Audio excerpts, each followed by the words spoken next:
Hello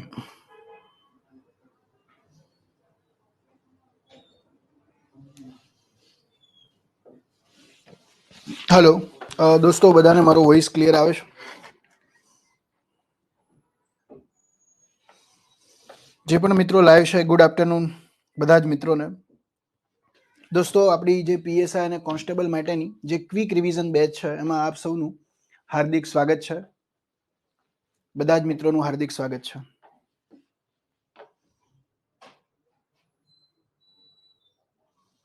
yes yes, જય હિન્દ દોસ્તો, જય હિન્દ।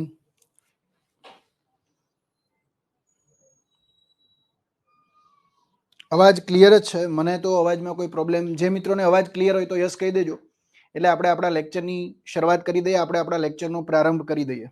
ઓકે,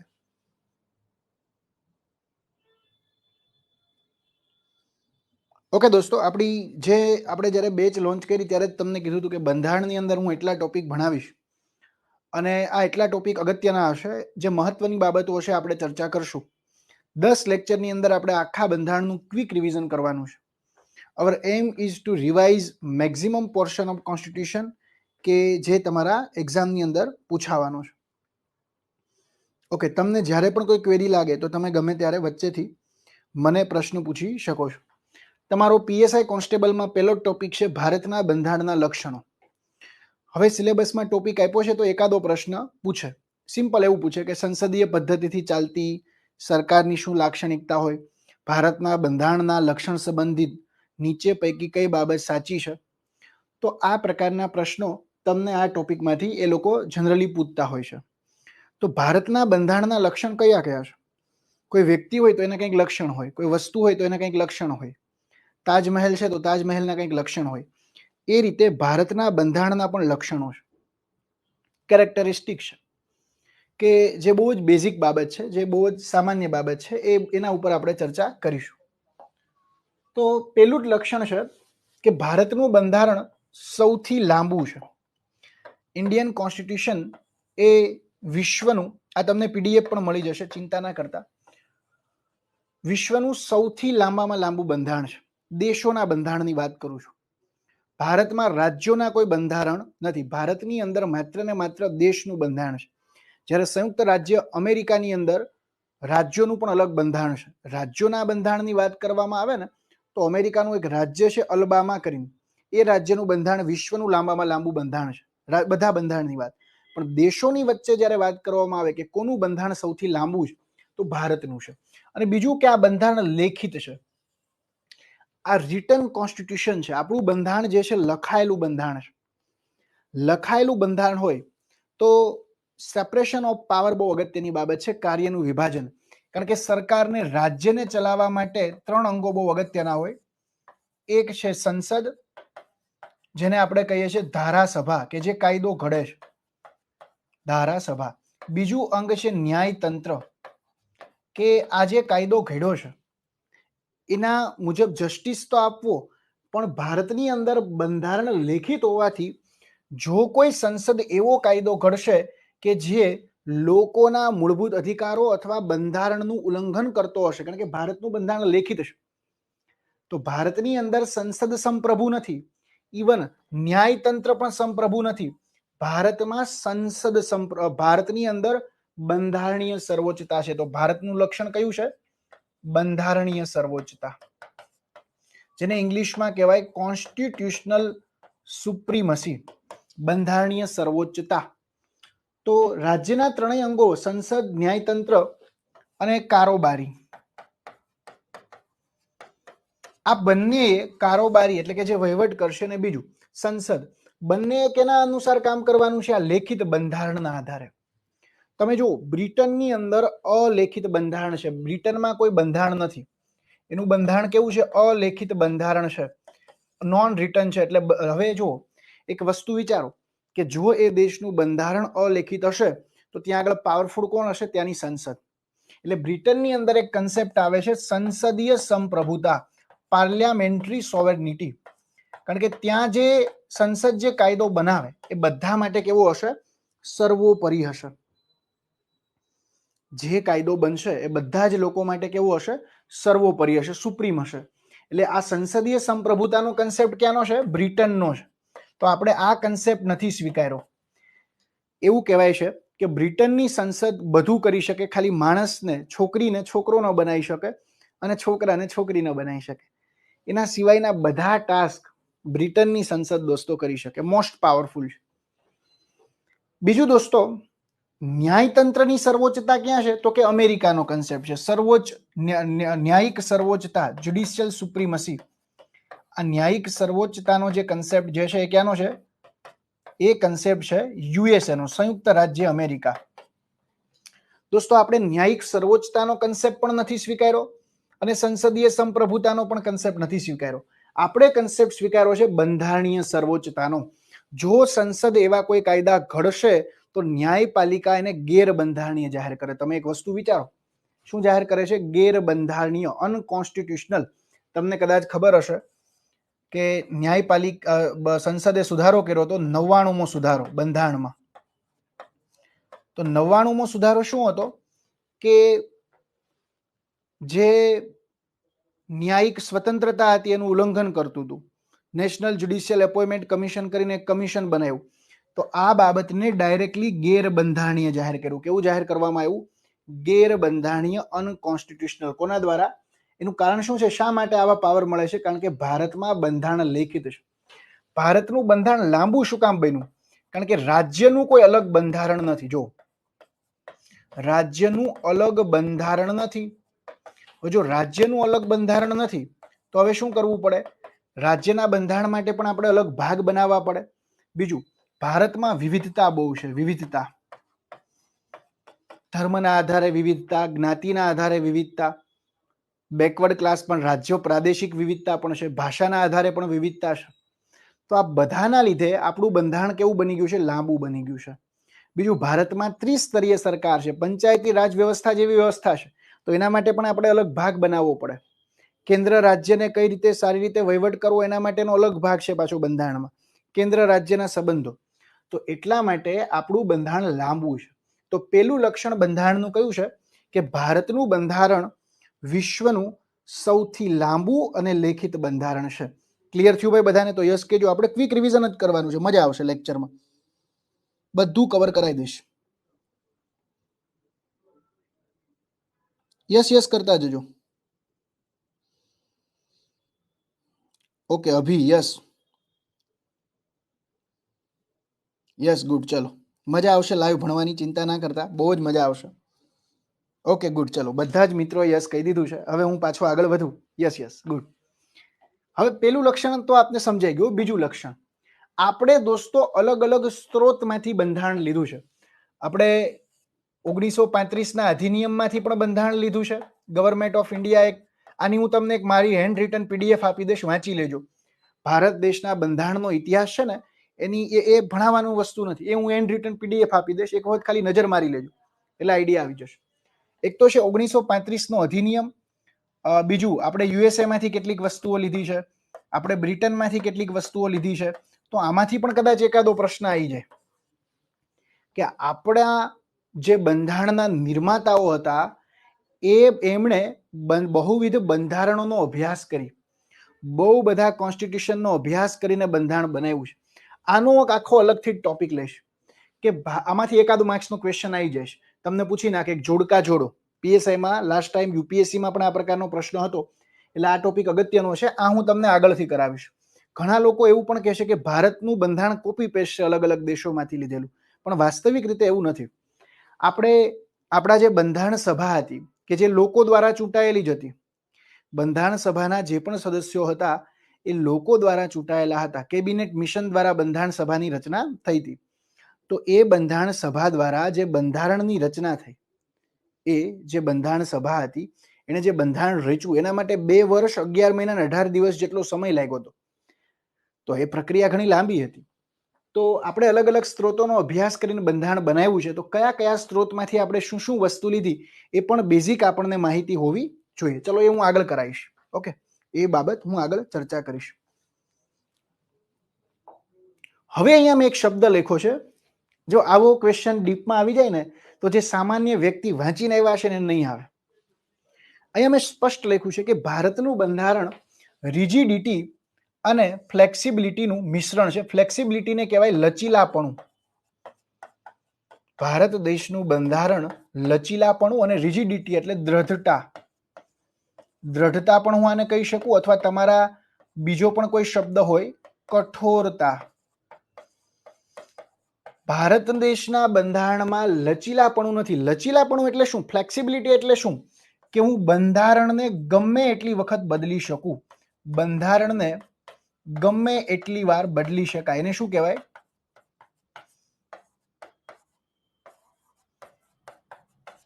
ફ્લેક્સિબિલિટી કહેવાય. તો ભારતમાં ફ્લેક્સિબિલિટી તો છે, બંનેનું મિશ્રણ છે. The Indian constitution is a blending of flexibility and rigidity. બંનેનું સંમિશ્રણ છે. લચીલાપણું એટલે બંધારણમાં હું સુધારો કરી શકું, એને બદલી શકું, એને લચીલાપણું કહેવાય. તો આ કઈ રીતે છે? તો દોસ્તો, ભારત દેશના બંધારણમાં એક ભાગ છે, ભાગ 20. દોસ્તો, બંધારણનો ભાગ 20 અને એનો અનુચ્છેદ છે 368. આ અનુચ્છેદ 368 અંતર્ગત સંસદ બંધારણમાં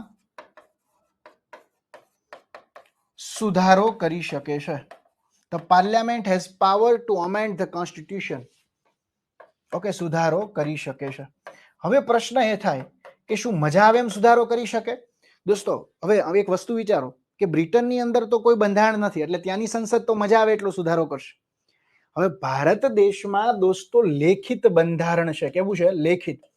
અહીંયા હું ફ્લેક્સિબિલિટી એટલા માટે કહું છું, ભારત દેશના બંધારણમાં અત્યાર સુધી 106 વખત સુધારા થયા છે. એટલે 106 બંધારણીય સુધારા થયા છે.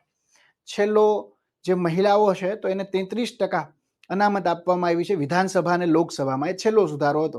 હું અગત્યના બેઝિક સુધારા હશે એ પણ તમને કહીશ. તો લેખિત બંધારણ હોવાથી હવે સંસદ જો કોઈ એવો સુધારો કરશે કે જે બંધારણનું કંઈક ઉલ્લંઘન કરતું હશે તો એ તો ચાલે નહીં. સંસદ તો મજા આવે એવા સુધારા કરી નાખે, બંધારણનું તો કોઈ મહત્વ જ ના રહે એના લીધે. તો દોસ્તો, એક કેસ બહુ ચર્ચામાં આવ્યો હતો. જો હવે હું તમને આખી એક કેસની હાયરાર્કી કહી દઉં, કારણ કે આ ટોપિક અગત્યનો છે એટલા માટે. પેલા દોસ્તો એક કેસ આવે છે, 2 કેસ જ હું ચર્ચા કરીશ, વધારે ચર્ચા નહીં કરું. 2 કેસની હું એક કેસ આવે છે. એ કેસ હતો શંકરી પ્રસાદ કેસ. શંકરી પ્રસાદ કેસ 1951 આસપાસ આ કેસ આવે છે. હવે આમાં એવું હતું કે જવાહરલાલ નહેરુએ પેલો બંધારણીય સુધારો કર્યો, ફર્સ્ટ કોન્સ્ટિટ્યુશનલ અમેન્ડમેન્ટ, અને 9મી અનુસૂચિ એની અંદર એડ કરી દીધી. અને 9મી અનુસૂચિમાં એમણે એવું એડ કર્યું કે 9મી અનુસૂચિની અંદર જે પણ બાબતો ઉમેરવામાં આવશે એમાં કોર્ટ એને સાંભળશે નહીં. એ બાબતને કહેવાય ન્યાયિક સમીક્ષા. કે જ્યારે કોઈ સંસદ દ્વારા અથવા કોઈ કારોબારી દ્વારા કોઈ બિલ લાવવામાં આવે, કોઈ ઠરાવ પસાર કરવામાં આવે, તો એની જે રિવ્યુ કરવામાં આવે, એની જે સમીક્ષા કરવામાં આવે, એના માટે એક ઇંગ્લિશ શબ્દ છે જ્યુડિશિયલ રિવ્યુ, ન્યાયિક સમીક્ષા. તો એ નહીં થઈ શકે એવું આ બંધારણીય સુધારામાં કહી દીધું. અને જે પ્રોપર્ટી લેન્ડ ઇક્વિઝિશન માટેનું એક બાબત આ લોકો લાવ્યા.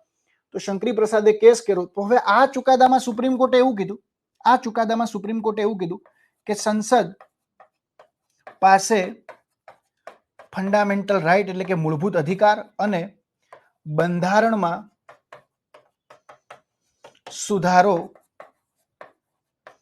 કરવાની અમર્યાદિત સત્તા છે. અમર્યાદિત સત્તા છે કે ગમે એટલી વખત એ સુધારો કરી શકે, તમે એને રોકી ન શકો, એવું સ્ટેટમેન્ટ હતું. હવે સંસદ તો શું કરશે? આખું બંધારણને પણ બદલી નાખે, એવું પણ બને. અને આવી પ્રક્રિયા ચાલુ થવા માંડી. દોસ્તો, ઇન્દિરા ગાંધીના સમયમાં એમણે બહુ બધા સુધારા કર્યા. 24મો બંધારણીય સુધારો, 25મો બંધારણીય સુધારો. તો એ પછી એક કેસ બહુ લેન્ડમાર્ક જજમેન્ટ છે, જે કોન્સ્ટેબલ અને પીએસઆઈમાં પણ એ ટોપિક તમારો છે, એટલા માટે હું થોડોક ડિટેલમાં ગયો. દોસ્તો, એક કેસ ચર્ચામાં આવે છે, કેશવાનંદ ભારતી કેસ. આ 2 જ કેસ કરવાના છે.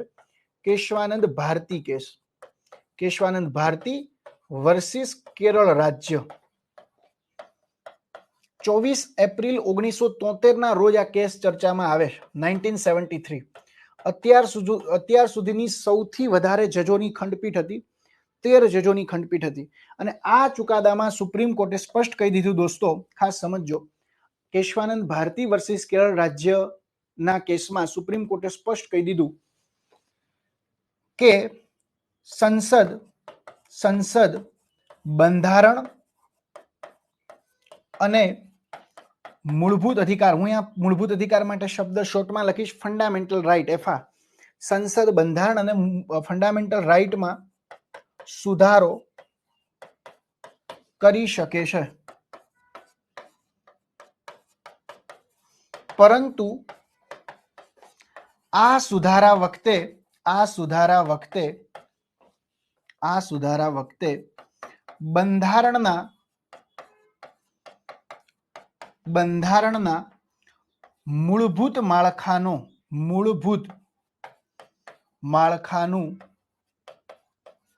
ઉલ્લંઘન ન થવું જોઈએ.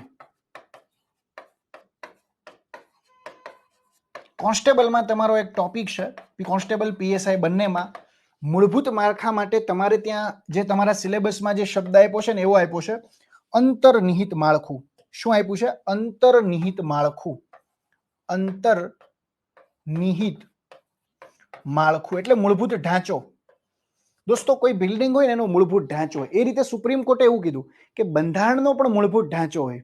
જેમ કે એમણે કીધું કે અલગ અલગ કેસની અંદર અલગ અલગ બાબત કીધી, જેમ કે ધર્મનિરપેક્ષતા છે, તો આ બંધારણનો કેવો ઢાંચો થયો? મૂળભૂત ઢાંચો થયો. લોકતંત્ર, તો દેશની અંદર ક્યારેય લોકતંત્ર સમાપ્ત નહીં થાય, તો આ કેવી બાબત એને કીધી? મૂળભૂત ઢાંચો. એમણે કીધું કે ચૂંટણી પ્રક્રિયા, પારદર્શી ચૂંટણી પ્રક્રિયા, રાજનારાયણ વર્સિસ ઇન્દિરા ગાંધી કેસમાં કીધું પારદર્શી ચૂંટણી પ્રક્રિયા, તો આ કેવી બાબત થઈ? મૂળભૂત ઢાંચાની બાબત થઈ કે આમાં ચેન્જીસ ન થાય. જેમ કે એમણે થર્ડ જજ કેસમાં કીધું ન્યાયિક સ્વતંત્રતા.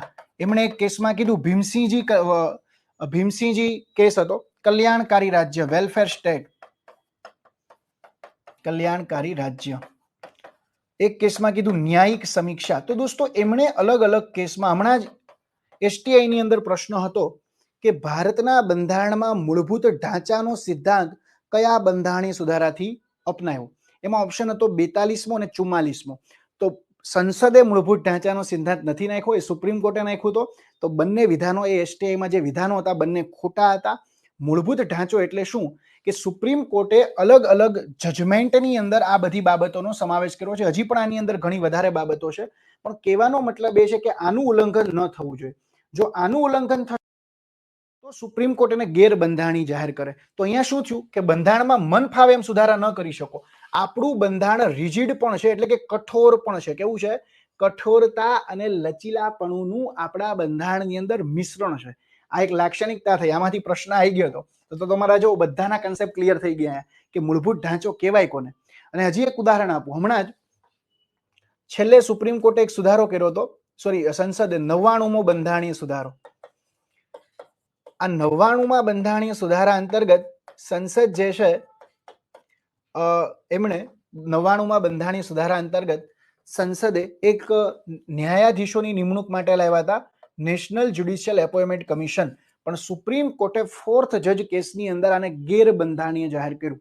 એટલે સંસદ પાસે બંધારણમાં સુધારો કરવાની અમર્યાદિત સત્તા નથી. છે પણ કેના મર્યાદામાં રહીને? બંધારણના અંતર્નિહિત માળખાની મર્યાદામાં રહીને સુધારો કરવાનો છે.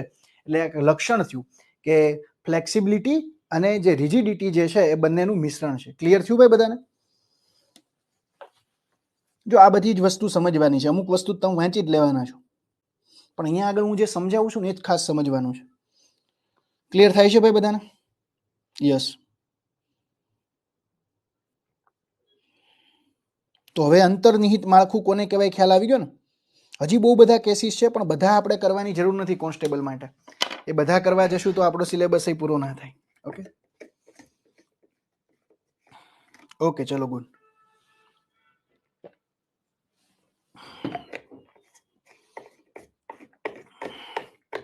ઓલ ક્લિયર છે? ઓકે, તો ક્લિયર થયું ભાઈ. એક લક્ષણ શું છે કે લચીલાપણું અને કઠોરતા બંનેનું આપણું બંધારણ સંમિશ્રણ છે. ઓકે, ચલો ગુડ.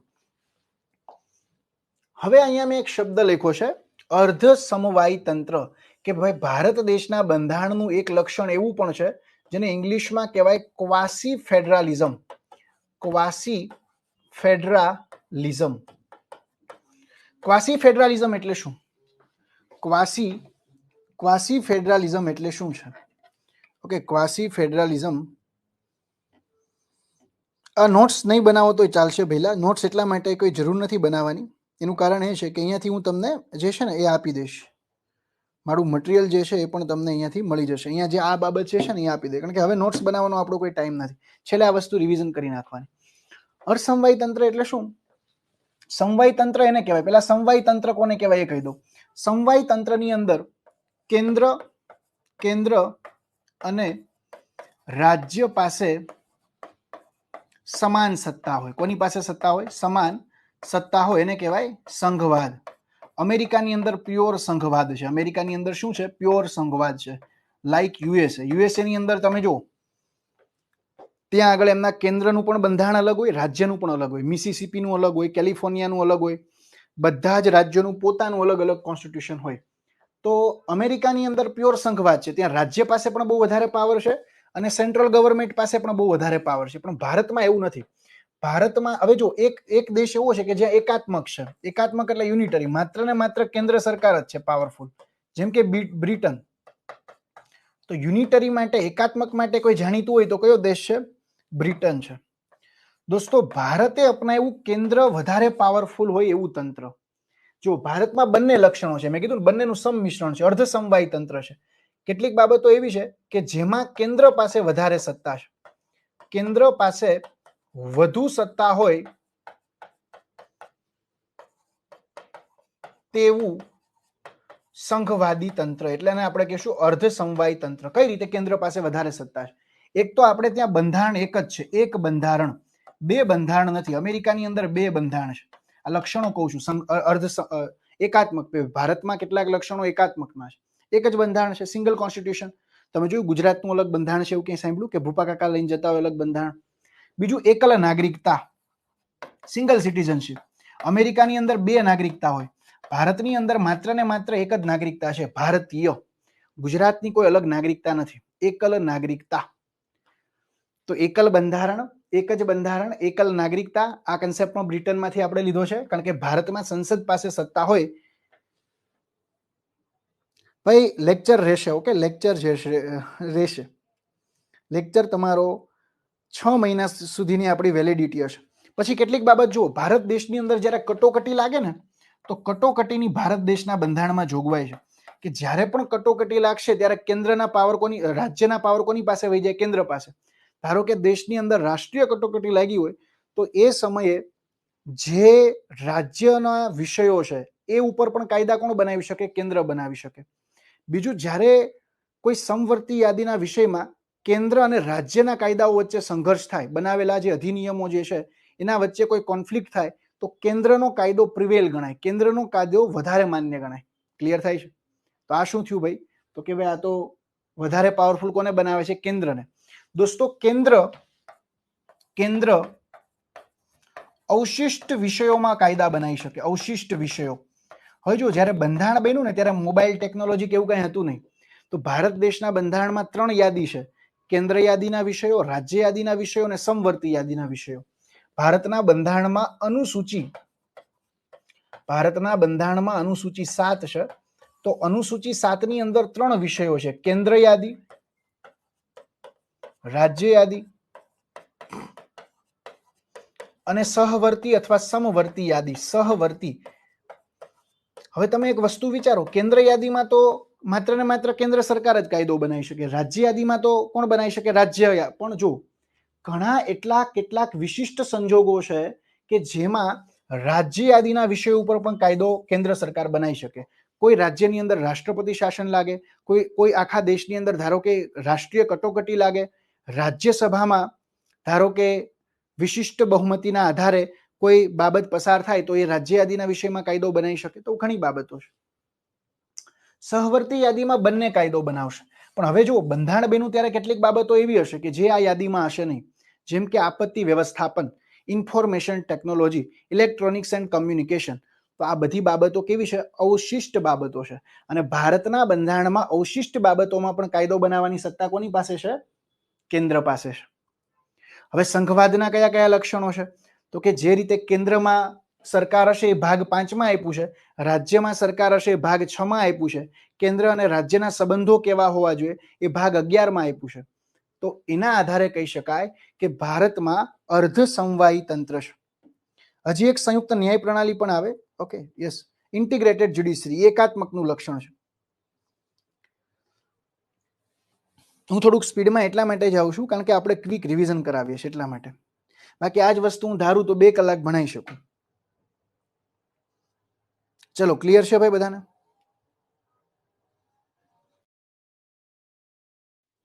કહેવાનો મતલબ એ કે ભારતની અંદર પ્યોર સમવાયી તંત્ર નથી. કેટલીક બાબતો એવી છે કે જેમાં કેન્દ્ર વધારે સત્તાવાળું છે, સેન્ટ્રલ ગવર્મેન્ટ વધારે પાવરફુલ છે. ઓકે, હવે બંધારણમાં સુધારો કરવો હોય તો વધારે પાવરફુલ કોણ છે? પાર્લામેન્ટ. અને બંધારણ પણ એક જ છે. ભાઈ રેકોર્ડેડ લેક્ચર તમારા 6 મહિના સુધી રહેશે, ડોન્ટ વરી.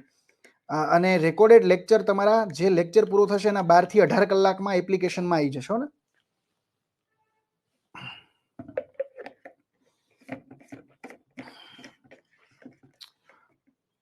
યસ, આની પીડીએફ પણ મળી જશે ને એક્સ્ટ્રા પીડીએફ પણ, વાંચવા માટેની પણ પીડીએફ અમે તમને જેટલા ટોપિક આપણે કીધા છે બધાની આપીશું, ચિંતા ના કરતા. હવે સંસદીય પદ્ધતિથી ચાલતી સરકાર, આ પણ એક લક્ષણ છે. આનો ક્વેશ્ચન એસટીઆઈમાં હતો, પાર્લિયામેન્ટરી ગવર્મેન્ટ. હવે હું શા માટે એવું કહી શકું કે ભારત દેશની અંદર પાર્લિયામેન્ટરી ગવર્મેન્ટ છે, જ્યારે અમેરિકાની અંદર પ્રેસિડેન્શિયલ ગવર્મેન્ટ છે, રાષ્ટ્રપતિ પ્રકારની પ્રણાલીથી ચાલતી સરકાર. ભારતમાં સંસદીય પદ્ધતિથી ચાલતી સરકાર છે. હવે આ ક્વેશ્ચન પૂછાણો તો સ્ટેટ ટેક્સ ઇન્સ્પેક્ટરની પરીક્ષામાં. દોસ્તો, જે ક્વેશ્ચન તમને કદાચ જાણીને નવાઈ લાગશે, એસટીઆઈમાં 25 ક્વેશ્ચન જે પૂછાયા હતા એ મેં જે મારી બેચોમાં કરાવ્યું હતું, 25 માંથી 25 ક્વેશ્ચન સોલ્વ થતા હતા. યસ યસ, વિધિ મુકાઈ દેશો. 25 માંથી 25 પ્રશ્નો સોલ્વ થતા હતા, ખાસ સમજો. એટલે આ ક્વોલિટીનું આપણે અહીંયા પીરસીએ છીએ. હવે અહીંયા હું કહું છું કે સંસદીય પદ્ધતિથી ચાલતી સરકાર, તો અહીંયા આગળ મેં શા માટે એવું લખ્યું કે સંસદીય પદ્ધતિથી ચાલતી સરકાર ભારતમાં છે. હવે તમે ભારતનું અત્યારે વિચારો, ભારતમાં અત્યારે સરકાર કોણ ચલાવે છે? Prime minister Modiji. Prime minister Modiji સરકાર ચલાવે છે, પણ ક્યારે સરકાર ચલાવી શકે છે? કારણ કે પ્રાઇમ મિનિસ્ટર મોદી સાહેબને લોકસભાની અંદર શું છે? બહુમતી છે. તો સંસદીય પદ્ધતિથી ચાલતી સરકારમાં શું હોય કે એવા લોકો જ સરકારની અંદર આવશે કે જેને લોકસભાની અંદર બહુમતી હશે. તો ભારતમાં નીચલું ગૃહ લોકસભા છે. જે વ્યક્તિ અથવા જે પક્ષ લોકસભાની અંદર પૂર્ણ બહુમતી સાબિત કરી શકે એ જ વ્યક્તિ સરકાર રચી શકે. પૂર્ણ બહુમતી સાબિત કરવી પડે. તો હવે ભાજપને કેવું થયું? લોકસભાની અંદર રિઝલ્ટ આવ્યું તો 240 જેવી સીટો હતી, જોતી હતી 42 સીટો, સોરી 32 સીટો. શું કામ જોઈએ? કારણ કે વર્તમાન સમયમાં લોકસભાની અંદર 543 સીટો છે. એબ્સોલ્યુટ મેજોરિટી કોને કહેવાય? પૂર્ણ બહુમતી કોને કહેવાય? કે પૂર્ણ બહુમતી એટલે એવી બહુમતી કુલના 50% પ્લસ 1, કુલના 50%થી એક વધારે. તો કુલના 50%, અહીંયાના 50% કેટલા થાય? કે 541 જેવા થાય. સોરી, અહીંયા 271 ને એમાં એક ટૂંકમાં 50% કરતા વધારે હોવું જોઈએ. તો આના 271 ને 72. તો ભાજપને જોતી હતી કેટલી સીટો? 272, પણ એની પાસે 272 સીટો હતી નહીં. તો ગઠબંધનથી રચાયેલી સરકાર છે. જો કોઈ પક્ષને લોકસભાની અંદર બહુમતી ન મળે તો એ ક્યારેય ભારતમાં સરકાર રચી શકે નહીં. જ્યારે અમેરિકામાં આવું નથી. અમેરિકામાં એના ધારાસભાની ચૂંટણી પણ અલગ હોય, એની જે ધારાસભા સેનેટ અને કોંગ્રેસની ચૂંટણી અલગ હોય, અને રાષ્ટ્રપતિની ચૂંટણી પણ અલગ હોય. ભારતમાં એવું નથી. ભારતમાં જે વ્યક્તિને, જે પક્ષને લોકસભામાં વધારે બહુમતી મળે એ જ ચૂંટાય. આવું રાજ્યમાં પણ છે. જો આવું રાજ્યમાં વિધાનસભા હોય, રાજ્યમાં પણ આ જ સિસ્ટમ છે. અત્યારે ભૂપેન્દ્ર પટેલ સાહેબ આપણા જે છે એ શું કામ અત્યારે સીએમ બન્યા છે? કારણ કે બીજેપીને 150+ સીટો છે. તમારે જોઈએ કેટલી? 92 સીટો જોઈએ સરકાર રચવા ગુજરાતમાં, પણ એની પાસે 150 છે. એટલે હવે કોઈનું માનવાના જ નથી. પૂર્ણ બહુમત છે એની પાસે, પૂર્ણ બહુમત. એટલા માટે શબ્દ તમે ન્યૂઝમાં સાંભળતા હોય, પૂર્ણ બહુમત અનિવાર્ય છે. પૂર્ણ બહુમત એટલે પૂર્ણ બહુમતી, એબ્સોલ્યુટ મેજોરિટી. એબ્સોલ્યુટ મેજોરિટી એટલે કુલના 50% કરતા વધારે, કુલના 50% પ્લસ. ઓકે, તો લોકસભાની અંદર જેનું બહુમત હોય એ જ સરકાર ચલાવી શકે. એટલા માટે આપણે આને કહીએ છીએ સંસદીય પદ્ધતિથી ચાલતી સરકાર. આનો ક્વેશ્ચન એસટીઆઈમાં હતો. દ્વિગૃહી એવું કાંઈ હોય નહીં. એમ તો જે પ્રેસિડેન્શિયલ ગવર્મેન્ટ છે ને ત્યાં દ્વિગૃહ છે. રાષ્ટ્રપતિ પ્રકારની પ્રણાલી અમેરિકામાં છે, તો ત્યાં સેનેટ પણ છે અને ત્યાં કોંગ્રેસ પણ છે. આ બંને છે ત્યાં આગળ. લોઅર હાઉસ છે એને કોંગ્રેસ કહેવાય. લોઅર હાઉસ અને સેનેટ જે મળે તો એ ત્યાં દ્વિગૃહિત છે, પણ પ્રેસિડેન્શિયલ ગવર્મેન્ટ છે. પણ પ્રેસિડેન્શિયલ પાર્લામેન્ટરી ગવર્મેન્ટનું એક લક્ષણ ખાસ એ છે કે લોકસભાની અંદર તમારી બહુમતી હોવી જોઈએ. એ જ પક્ષ સરકાર રચી શકે 5 વર્ષે ચૂંટણી થાય. ક્લિયર થાય છે બધાને? ઓકે, તમે તો જ તમે સરકાર ચલાવી શકો. એટલા માટે જ્યારે કોઈ પક્ષને એવું લાગે કે આ નહીં લાવી શકે ત્યારે એ અવિશ્વાસનો પ્રસ્તાવ લાવે. શું લાવે? અવિશ્વાસનો પ્રસ્તાવ.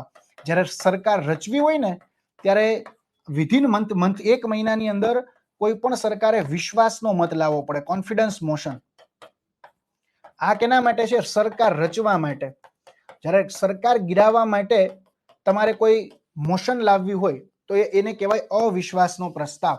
હવે અવિશ્વાસનો પ્રસ્તાવ રાજ્યસભામાં લાવવાની કોઈ જરૂર નથી, કારણ કે સરકાર ચૂંટાય છે કઈ જગ્યાએ બહુમતી હશે તો ચૂંટાશે લોકસભામાં. તો અવિશ્વાસનો પ્રસ્તાવ માત્ર ને માત્ર લોકસભામાં જ આવે. અટલ બિહારી વાજપેયી, મોરારજી દેસાઈ, એચડી દેવગૌડા જેવા કેટલાય પ્રધાનમંત્રીઓ અવિશ્વાસના પ્રસ્તાવથી એમની સરકાર ભાંગી ગઈ હતી. તો એટલા માટે કહી શકાય કે ભારતમાં સંસદીય પદ્ધતિથી ચાલતી સરકાર છે. ઓકે, બધામાં સોલ્વ થઈ જશો. ચલો, અહીંયા સુધી ક્લિયર થયું બધાને કે ભાઈ ભારતમાં કેવી સરકાર છે? પાર્લામેન્ટરી ગવર્મેન્ટ છે, સંસદીય પદ્ધતિથી ચાલતી સરકાર. હવે સંસદીય પદ્ધતિથી ચાલતી સરકારના પણ કેટલાક લક્ષણો હોય. એક તો સિમ્પલ વસ્તુ છે, પ્રેસિડેન્શિયલ ગવર્મેન્ટમાં સ્ટેબિલિટી વધારે હશે. ત્યાં અવિશ્વાસનો પ્રસ્તાવ તમે લાવી ન શકો, અહીંયા હું લાવી શકું. તો સ્થિરતા કેવી હશે? અહીંયા ઓછી હશે. પ્રેસિડેન્શિયલ ગવર્મેન્ટ કરતા સ્થિરતા ઓછી હશે. ખાસ યાદ રાખજો, આ ક્વેશ્ચન ઘણી વખત પૂછી નાખે. સ્થિરતા ઓછી હોય કારણ કે ગમે ત્યારે અવિશ્વાસનો પ્રસ્તાવ આવે. Okay, good. ચલો, વચ્ચે તમારા કોઈ પ્રશ્નો હોય તો પૂછતા જજો ને ભાઈ. ઓકે, આ નોટ્સ પણ તમને મળી જશે. જો આપણી બેચ, ફરી વખત કહું, ક્વિક રિવિઝન બેચ છે, છતાંય હું પ્રયાસ એ જ કરીશ કે તમને મહત્તમ વસ્તુ પીરસું. મારી સાથે જોડાયેલા હરેક વ્યક્તિને જસ્ટિસ મળે એ મારો હંમેશા પ્રાધાન્ય હોય છે. ઓકે, ચલો આગળ વધીએ. પછી આ તો મેં તમને સમજાવી દીધું કે બ્રિટનની અંદર શું છે? સંસદીય સંપ્રભુતા છે. અમેરિકાની અંદર શું છે? ન્યાયિક સર્વોચ્ચતા છે. યુએસએ ની અંદર ભારતે બંનેનું કોમ્બિનેશન અપનાવ્યું છે. અને ભારતની અંદર શું છે? બંધારણીય સર્વોચ્ચતા, કોન્સ્ટિટ્યુશનલ સુપ્રીમસી. ભારતની અંદર કોન્સ્ટિટ્યુશનલ સુપ્રીમસી છે, બંધારણીય સર્વોચ્ચતા છે. આ ક્વેશ્ચન પણ એક વખત પૂછાઈ ગયો છે.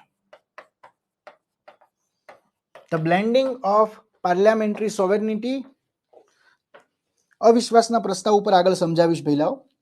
જો અહીંયા તો હું બેઝિક જ કરાવું છું, એ સંસદનો ટોપિક કરાવશું ત્યારે બેઝિક જે અગત્યના પ્રસ્તાવ હશે એ પણ ભણાવીશ. ચિંતા ના કરો ભઈલા. ઓકે, ચલો આગળ વધીએ. તો આ તો આપણે આગળ જોયું હતું બંનેનું શું છે? મિશ્રણ છે. ભારતમાં કઈ વસ્તુ છે? બંધારણની સર્વોચ્ચતા. ભાઈ ઇનફ, આ ક્વિક રિવિઝન બેચ છે ભાઈ. ઓકે, હું અહીંયા મેક્સિમમ પોઈન્ટ તમારા લઈ લઈશ, તમારું રિવિઝન કરવા માટેની બેચ છે. બધું ઇનફ જ રહેશે દોસ્ત, ચિંતા ના કર. હવે સંયુક્ત અને સ્વતંત્ર ન્યાય પ્રણાલી. મેં તમને કીધું હતું કે ભારતમાં ન્યાય પ્રણાલી કેવી છે? સ્વતંત્ર છે. તમે એની અંદર હસ્તક્ષેપ ન કરી શકો. હમણાં 4th જજ કેસની અંદર પણ આ કીધું કે ભાઈ ભારત દેશનું ન્યાયાલય કેવું છે? સ્વતંત્ર છે. સ્વતંત્ર કઈ રીતે છે એ સમજાવું કે ગમે ત્યારે તમે જજોને દૂર ન કરી શકો. જજોને, હાઈકોર્ટ અને સુપ્રીમ કોર્ટના જજોને દૂર કરવા માટેની પ્રક્રિયા, એની આખી પ્રક્રિયા એમનું દૂર ના થાય. બીજું, એમનો જે પગાર હોય, પગાર ભારિત ખર્ચ તરીકે પડે. પગારમાં વધારો ઘટાડો ના થાય, ભારિત ખર્ચ તરીકે ભારતની સંચિત નિધિમાંથી પડે. જ્યારે એનો પગાર પડે ત્યારે દર વર્ષે વોટિંગ ન થાય, બાકી બધાના પગારમાં વોટિંગ થાય. પગાર ભારિત ખર્ચ તરીકે ભારતની સંચિત નિધિમાંથી પડે. તો સ્વતંત્રતા છે ન્યાયાલયને. સંયુક્ત કઈ રીતે છે? સંયુક્ત એ રીતે છે કે સુપ્રીમ કોર્ટ, એની નીચે હાઈકોર્ટ, એની નીચે તાબાની અદાલતો, બધાનું મોનિટરિંગ કોણ કરશે? સુપ્રીમ કોર્ટ જ કરશે. સુપ્રીમ કોર્ટનો આદેશ બધા કોર્ટે માનવો પડે, કારણ કે સુપ્રીમ કોર્ટને કહેવાય એપેક્સ કોર્ટ, મુખ્ય ન્યાયાલય, સર્વોચ્ચ ન્યાયાલય. તો આ ઇન્ટિગ્રેટેડ જ્યુડિશિયરી છે, સંયુક્ત ન્યાય પ્રણાલી છે.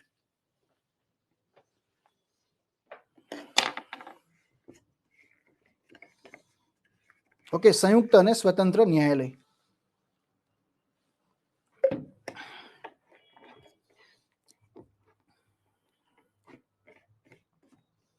ઓકે, ચલો ગુડ, આગળ વધીએ. પછી છે આ તો આના ઉપર તો આપણે આગળ ચર્ચા કરવાની જ છે કે યુએસએ માંથી ભારત દેશના લોકોને આપણે શું આપ્યું છે? મૂળભૂત અધિકારો. ભારત દેશના બંધારણમાં ભાગ 3 ની અંદર આપણે લોકોને મૂળભૂત અધિકારો આપ્યા છે અને મૂળભૂત અધિકારોનો કન્સેપ્ટ આપણે લીધો છે યુએસએ માંથી. યુએસએ ની અંદર સંયુક્ત રાજ્ય અમેરિકામાં એક કન્સેપ્ટ હતો બિલ ઓફ રાઇટ્સ. આ બિલ ઓફ રાઇટ્સ માંથી એટલે કે અધિકારોનું બિલ ઓફ રાઇટ્સના કન્સેપ્ટમાંથી જ આપણે મૂળભૂત હકોને ભારત દેશના બંધારણમાં ભાગ 3માં આપણે ઉમેર્યા છે. અને જો કોઈ વ્યક્તિનો મૂળભૂત અધિકાર ઘવાય તો મૂળભૂત અધિકારને હું કોર્ટમાં પડકારી પણ શકાય. કોર્ટમાં પડકારી શકાય અથવા દાવાને પાત્ર છે. એન્ફોર્સિબલ ઇન કોર્ટ. મૂળભૂત અધિકાર જે છે એને એન્ફોર્સેબલ ઇન કોર્ટ એટલે જસ્ટિસેબલ ઇન કોર્ટ, કોર્ટમાં આપણે પડકારી શકીએ.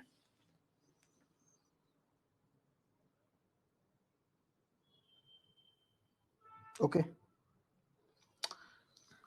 તો મૂળભૂત હકોને આપણે અહીંયા આગળ કોર્ટમાં પડકારી શકીએ છીએ. ક્યાંથી કન્સેપ્ટ લીધો તો બિલ ઓફ રાઇટ્સમાંથી. આ તમારો અલગથી ટોપિક છે અને આ જે ટોપિક જે છે એના પણ આપણે સુંદર મજાનો એકાદ લેક્ચર આખો આના માટે જોશે, કારણ કે પીએસઆઈ કોન્સ્ટેબલમાંથી અહીંયાથી 2 થી 3 પ્રશ્નો આવશે. મૂળભૂત અધિકારોમાંથી, મૂળભૂત હકોમાંથી તમારા 2 થી 3 પ્રશ્નો પડી શકશે. ઓકે, એટલે આપણે મૂળભૂત અધિકારોને સમાવ્યા છે. બીજું દોસ્તો, આપણે મૂળભૂત ફરજોને પણ લીધી છે. મૂળ બંધારણમાં ફંડામેન્ટલ ડ્યુટીઝ નહોતી. ઇન્દિરા ગાંધીને કટોકટી પછી એવો અહેસાસ થયો કે ભાઈ દેશની અંદર મૂળભૂત ફરજો હોવી જોઈએ અને બંધારણમાં આપણે સુધારો કરી શકીએ છીએ. તો સંયુક્ત યુએસએસઆર માંથી આ કન્સેપ્ટ લીધો છે આપણે, યુએસએસઆર માંથી, અને આપણે આને સમાવી છે 42માં બંધારણીય સુધારામાં. 42મો બંધારણીય સુધારો 1976 અંતર્ગત આપણે યુએસએસઆર જે છે, યુએસએસઆર નામનો જે કન્ટ્રી છે જેને આપણે સોવિયત યુનિયન પણ કહીએ છીએ, તો ત્યાં મૂળભૂત ફરજોનો કન્સેપ્ટ હતો, ત્યાંથી આ વસ્તુ આપણે લીધેલી છે.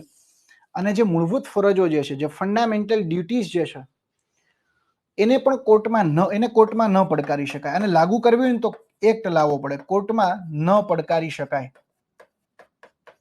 This is not enforceable in court. કોર્ટમાં એક જ મિનિટ હો ભાઈ, કોર્ટમાં ન પડકારી શકાય. This is not enforceable in court. Okay, કોર્ટમાં ન પડકારી શકાય. તો બેઝિક બાબત છે મૂળભૂત ફરજોની, ફંડામેન્ટલ ડ્યુટીઝની, કે કોર્ટમાં ન પડકારી શકાય. 42મો બંધારણીય સુધારો હતો, યુએસએસઆર માંથી આપણે લીધી. અને રચના કરી ત્યારે એક કમિટી બનાવી હતી, સરદાર સ્વર્ણસિંહ સમિતિ. અત્યારે ટોટલ 11 ફરજો છે, પણ તમારા સિલેબસમાં મૂળભૂત ફરજો નથી આપી, એટલે એ આપણે ડિટેલમાં જવાનું નથી. ઓકે, તો આ પણ છે, કારણ કે જે રીતે લોકોને હક આપ્યા તો એ રીતે ફરજો પણ આપવી પડે. હવે સંસદે કે વિધાનસભાએ એને લાગુ કરવી હોય તો શું કરવું પડે? કાયદો બનાવવો પડે. જેમ કે એમાં કીધું છે કે નાગરિકોની ફરજ છે કે પર્યાવરણનું રક્ષણ કરવું, પણ નાગરિકો નથી કરતા, એટલા માટે જ વાઇલ્ડ લાઈફ પ્રોટેક્શન એક્ટ બનાવ્યો. સલમાન ખાન જેવા ઘણા હોય ને, જેલમાં ગયા હતા કે નહોતા ગયા? તમે નથી કરતા તો તમને પરાણે કરાવશું. તો કાયદો બનાવીને તમને દંડ આપી શકે. જ્યારે જે મૂળભૂત અધિકારો તો છે ને, કાયદો ન બનાવ્યો હોય ને તો એ કોર્ટમાં લાગુ જ હોય. ઓકે, જ્યારે આને લાગુ કરવું હોય તો કોર્ટમાં શું કરવું પડે? કાયદો ઘડવો પડે લાગુ કરવું હોય તો. ઓકે, ચલો ગુડ. તો બેઝિક મૂળભૂત ફરજોની વાત છે. ડીપીએસપી છે, આયર્લેન્ડમાંથી આપણે લીધા છે. આયર્લેન્ડે સ્પેનમાંથી લીધા હતા. તો રાજ્ય નીતિના માર્ગદર્શક સિદ્ધાંતો, કે રાજ્યે શું કરવું એના સિદ્ધાંતો છે, આપણે આયર્લેન્ડના બંધારણમાંથી લીધા છે.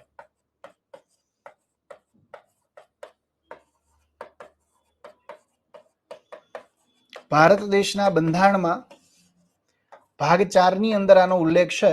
આનો મેઇન ઉદ્દેશ્ય કલ્યાણકારી રાજ્યની સ્થાપના કરવી, વેલફેર સ્ટેટ.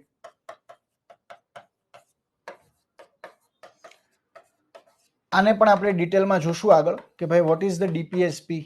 એનો મેઇન ઉદ્દેશ્ય છે ફંડામેન્ટલ ઓફ ગવર્નન્સ, કે જેની પણ સરકાર રચાય, પંચાયતથી લઈ પંચાયતની અંદર કે પછી કેન્દ્ર સરકારની અંદર, રાજ્ય સરકારની અંદર, એને એક વસ્તુ ધ્યાને રાખવાની કે એમણે લોકોએ આ સિદ્ધાંતોને અનુસરવાનું. જે ડિરેક્ટિવ પ્રિન્સિપલ ઓફ સ્ટેટ પોલિસીમાં કીધા છે. જો ન અનુસરે તેને કોઈ સજા ના થાય, પણ એ જનતાએ ધ્યાન રાખવાનું કે ભાઈ આપણી જે સરકાર જે છે આ સિદ્ધાંતોને અનુસરે છે કે નથી અનુસરતા. It is the duty of people two watch on the government, કે એ લોકો એના ઉપર કામ કરે છે કે નથી કરતા. તો આને પણ આપણે બેઝિકલી જોવાનું છે, રાજ્ય નીતિના માર્ગદર્શક સિદ્ધાંતોને. ચલો ભાઈ, ક્લિયર છે બધાને અહીંયા સુધી?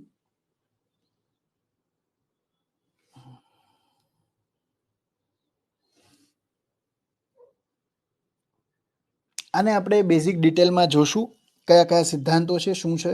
ઓકે ઓકે, ચલો ગુડ. ધર્મનિરપેક્ષ રાજ્ય. આપણો દેશ જે છે કેવો છે? ધર્મનિરપેક્ષ છે. દોસ્તો, મૂળ બંધારણમાં આનો ઉલ્લેખ નહોતો.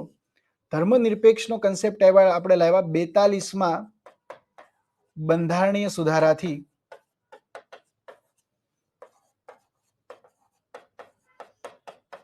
42માં બંધારણીય સુધારો 1976, એના અંતર્ગત આમુખમાં આપણે આ શબ્દ ઉમેરો. ધર્મનિરપેક્ષતા એટલે શું? કે ભારતની અંદર રાજ્ય કોઈ ધર્મને પ્રોત્સાહન નહીં આપે. રાજ્ય માટે કોઈ ધર્મ હશે નહીં. રાજ્ય કોઈ ધર્મની અંદર પણ હસ્તક્ષેપ નહીં કરે, અને ધર્મ રાજ્યની બાબતોમાં પણ હસ્તક્ષેપ નહીં કરે.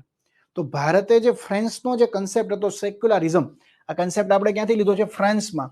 પણ ફ્રાન્સમાં નેગેટિવ સેક્યુલરિઝમ છે, આપણે ત્યાં પોઝિટિવ છે કે ભાઈ સરકાર એવું નથી કરવાનું કે ધર્મને સાવ હતોત્સાહિત કરવાનો છે.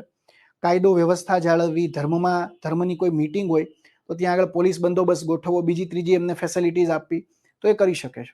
તો ભારતમાં ધર્મનિરપેક્ષતા એ રીતે છે, સર્વધર્મ સમભાવથી સર્વધર્મ સદભાવ. આ નીતિ આપણે અપનાવી છે. સેક્યુલરિઝમ ખરું, પણ આપણી જે પોલિસી જે છે આ છે. ક્લિયર થાય છે બધા? અને સેક્યુલરિઝમ હમણાં પણ સુપ્રીમ કોર્ટે કીધું કે બંધારણનો મૂળભૂત ઢાંચો છે. હમણાં જ સુપ્રીમ કોર્ટનું એક જજમેન્ટ આવ્યું હતું, એમણે જ કીધું કે આ બંધારણનો મૂળભૂત ઢાંચો અથવા બંધારણનું મૂળભૂત માળખું છે. આપણે ભારતની અંદર હિન્દુ રાજ્ય ન કરી શકીએ, કારણ કે ધર્મનિરપેક્ષતા આપણું એક મૂળભૂત ઢાંચો છે. રાજ્યે કોઈ પણ ધર્મની અંદર હસ્તક્ષેપ નથી કરવાનું અને કોઈ ધર્મને પ્રોત્સાહન આપવાનું નથી. હવે આ જોવા ક્યાં મળશે તમને? ધર્મ સ્વતંત્રતાના અધિકારોમાં અનુચ્છેદ 25, 26, 27, 28 એમાં તમને ધર્મનિરપેક્ષતાની બેઝિક બાબત જોવા મળશે. તો આ પણ શું થયું? બંધારણનું લક્ષણ થયું. પાકિસ્તાનનું તમે ફૂલ ફોર્મ જોશો ને તો એમાં એવું લખ્યું છે, Republic of Pakistan. Okay, Pakistan, Islamic Republic of Pakistan. Pakistan દેશનો ધર્મ છે. Islamic Republic of Pakistan, Islamic Republic of Bangladesh.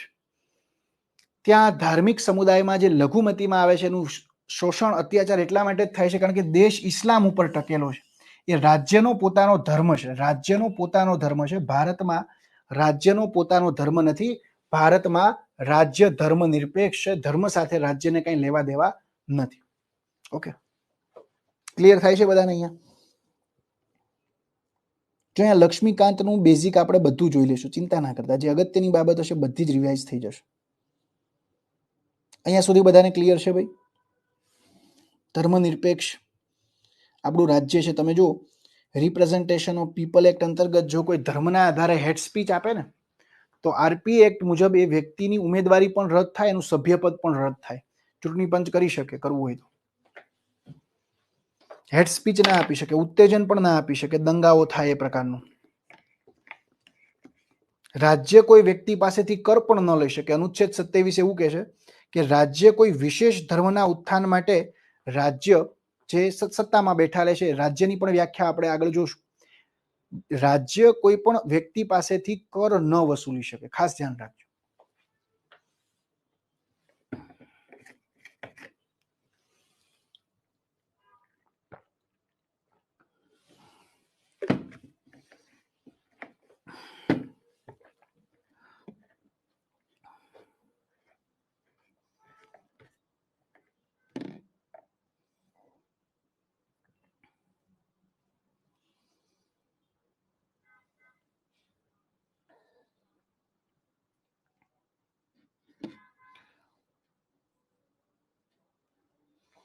Clear છે ભાઈ બધાને? તો યસ કહી દેજો એટલે આપણે આગળ વધીએ.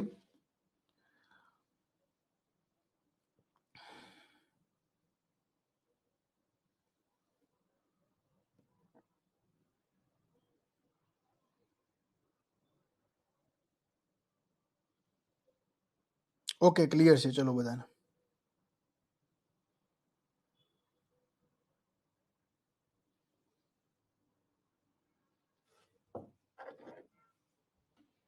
Okay, good. ચલો,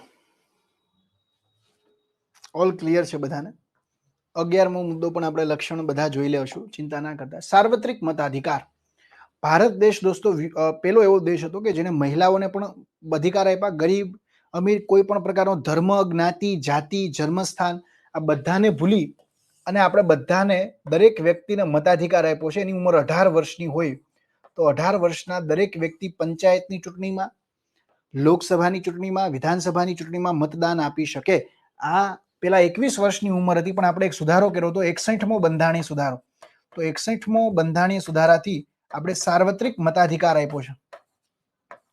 18 વર્ષના દરેક વ્યક્તિને આપણે નાગરિકનો દરજ્જો આપીએ છીએ, સિટીઝનનો દરજ્જો આપીએ છીએ, જો લાક્ષણિકતા ધરાવતો હોય તો. અને એ કોઈ પણ પ્રકારનો ગરીબ હોય, અમીર હોય, બધાના વોટની વેલ્યુ સમાન હશે. એ ચાહે અનંત અંબાણી હોય કે હું હોય કે તમે હોય, બધાના વોટની કિંમત એક જ હશે. ના ભાઈ, એ જે તમને હું મટીરિયલ આપીશ એ પણ અલગ આપીશ, આ પણ અલગ આપીશ, ચિંતા ના કરતા.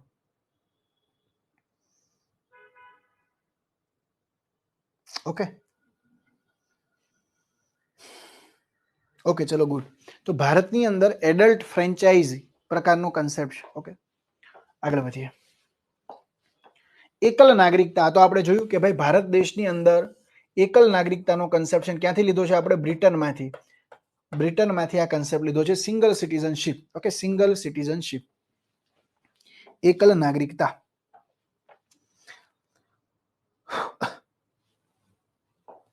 સ્વતંત્ર સંસ્થાઓ. ભારતની અંદર કેટલીક સંસ્થાઓ એવી છે જે સ્વતંત્ર છે, કે જેમાં સરકાર કોઈ હસ્તક્ષેપ ન કરી શકે. જેમ કે CAG, કેગ, નાણાં પંચ. આ જે બંધારણીય સંસ્થાઓ છે ને આપણી, નાણાં પંચ, CAG, UPSC, રાજ્યો માટે PSC એટલે કે public service commission, state public service commission, central public service commission. તો CAG, નાણાં પંચ. તો આ બધી જે આપણી બંધારણીય સંસ્થાઓ છે સ્વતંત્ર છે, સરકારનું કોઈ એમાં હસ્તક્ષેપ ન હોય. જેમ કે ઉદાહરણ આપું, CAG. તો CAG ના પગાર ભથ્થા ફિક્સ હોય અને એ ભારિત ખર્ચ તરીકે પગાર થાય. એ જ્યારે પગાર એનો પડે તો કોઈ વોટિંગ થઈ નહીં, કોઈ એનું વોટિંગ થાય નહીં. એન્યુઅલ વોટિંગ વગર એનો પગાર પડે. સંસદમાં કોઈ મતદાન એના માટે કરાય નહીં. એ જે એનો પગાર પડતો હોય વર્ષે ત્યારે. જ્યારે આપણે સરકારી કર્મચારી કોઈ હોય તો એનો પગાર પડે ત્યારે વોટિંગ પણ થાય સંસદમાં. ધારો કે નાણાં પંચ છે તો એ સ્વતંત્ર સંસ્થા છે. UPSC, GPSC, આમાં તમે લાગવગથી ના આવી શકો. આમાં એની પ્રોસેસ હોય, એ પ્રોસેસ તમારે ફોલો કરવી પડે. વેલફેર સ્ટેટ માટે બંધારણમાં આપેલી જે સ્વતંત્ર સંસ્થાઓ છે એ પણ અગત્યની છે. તમને દોસ્તો એક જાણીને નવાઈ લાગશે કે CAG જે છે ને, મનમોહન સિંહની જે સરકાર પડી હતી તો એમાં CAG, કમ્પ્ટ્રોલર એન્ડ ઓડિટર જનરલનો બહુ અગત્યનો રોલ હતો. આનું કામ હોય દોસ્તો ઓડિટ કરવું, સરકારના ખર્ચનું ઓડિટ કરવું, સરકારના ખર્ચનું ઓડિટ કરવું.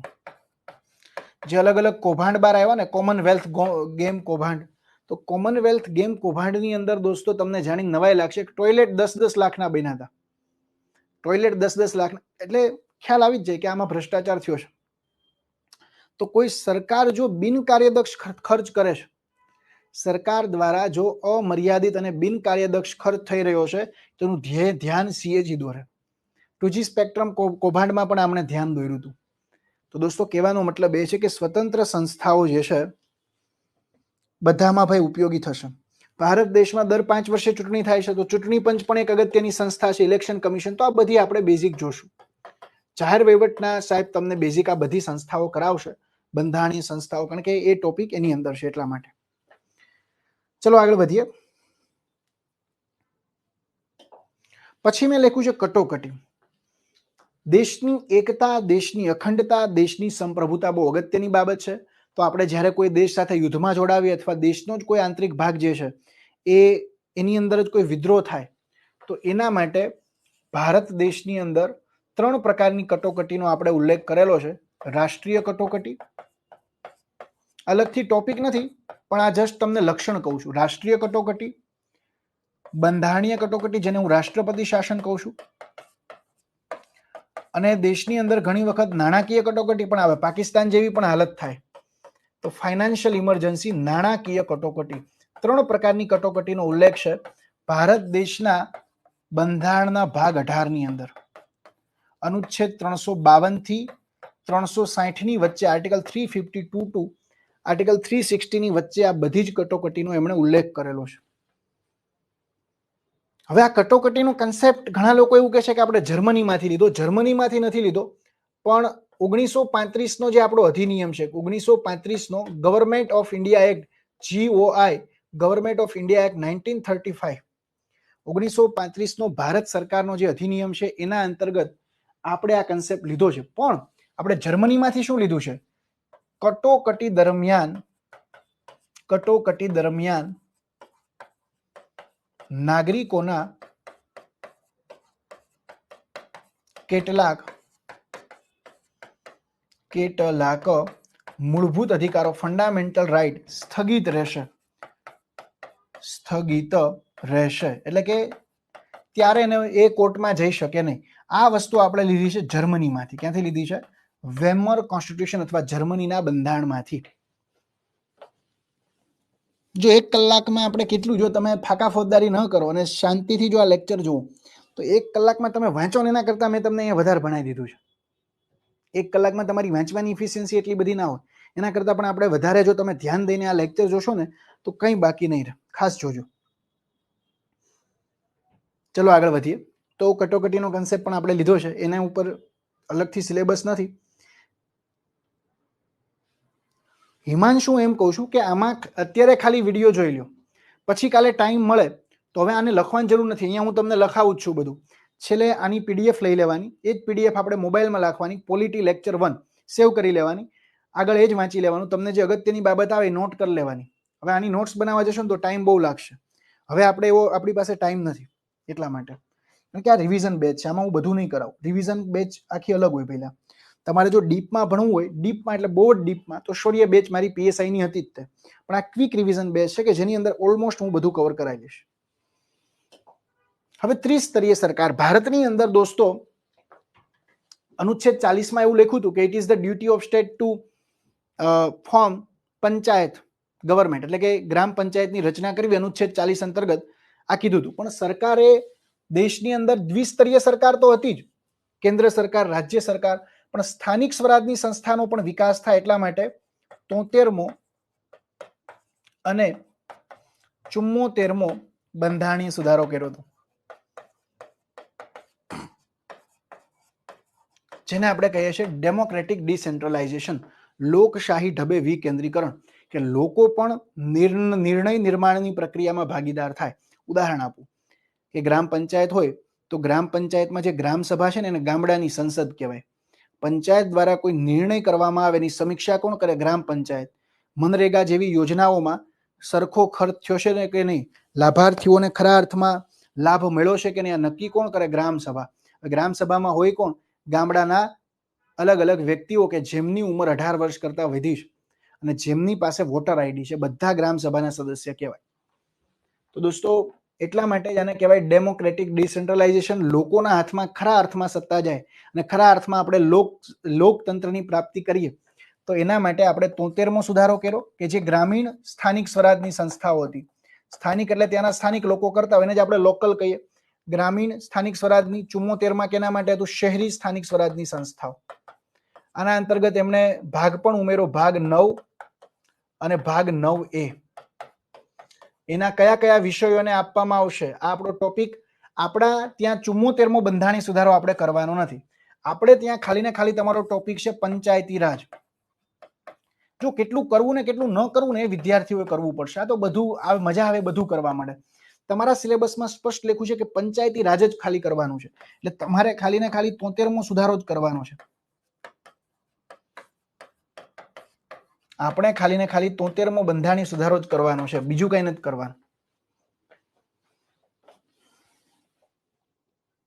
બધામાં 3 સ્તરીય પંચાયત છે. તૃપ્તિ પ્રજાપતિ, એમાં જે ક્વેશ્ચન હતો ને એ આખો અલગ હતો કે કેટલા રાજ્યો એવા છે કે જ્યાં ત્રિસ્તરીય પંચાયત છે. હવે ત્રિસ્તરીય પંચાયત એટલે શું એ સમજાવું. જિલ્લા, તાલુકા અને ગામડા લેવલે પણ ત્રિસ્તરીય પંચાયત કોના માટે ફરજિયાત છે? 73મા બંધારણીય સુધારા અંતર્ગત ત્રિસ્તરીય પંચાયત એમના માટે ફરજિયાત છે કે જે રાજ્યની વસ્તી 20 લાખ કરતા વધારે હોય. તો 20 લાખ કરતા વધારે વસ્તી ધરાવતા રાજ્યો માટે ત્રિસ્તરીય પંચાયત ફરજિયાત છે. હું ત્રિસ્તરીય સરકાર લખું. ત્રિસ્તરીય પંચાયત એટલે પંચાયતમાં પણ ત્રણ સ્તર છે: ડિસ્ટ્રિક્ટ, તાલુકા અને ગામ. તો જેની વસ્તી 20 લાખ કરતા વધુ એના માટે ફરજિયાત હોય, પણ જે રાજ્યોની વસ્તી 20 લાખ કરતા ઓછી હોય ત્યાં આગળ ફરજિયાત નથી. એમને ત્રિસ્તરીય રાખવી હોય તો રાખે, દ્વિસ્તરીય પણ રાખી શકે. ઓકે, એટલે બધા માટે ફરજિયાત નથી. એ વિધાન ખોટું હતું. ઓકે, ચલો, બધાને ક્લિયર થાય છે ભાઈ? અત્યારે પીએસઆઈ ના યોદ્ધાઓ અને કોન્સ્ટેબલના યોદ્ધાઓ પહેલા તો દોડી જવાનું છે આપણે, એટલે દોડવાની પ્રેક્ટિસ એ સાથે સાથે કરવાની જ છે લેક્ચરની સાથે સાથે. પીએસઆઈ ની આમ ગાઈડ, મને અહીંયા પેંડા લઈને જ મળવા આવવાનું છે, બીજું કઈ આપણે જોતું જ નથી. પેંડા લઈને આવો મળવા, એમનું નહીં આવી શકો છો. આ તો જસ્ટ તમારો જુસ્સો વધે એટલા માટે કરું છું, વાત કરું છું. ચલો આગળ વધીએ.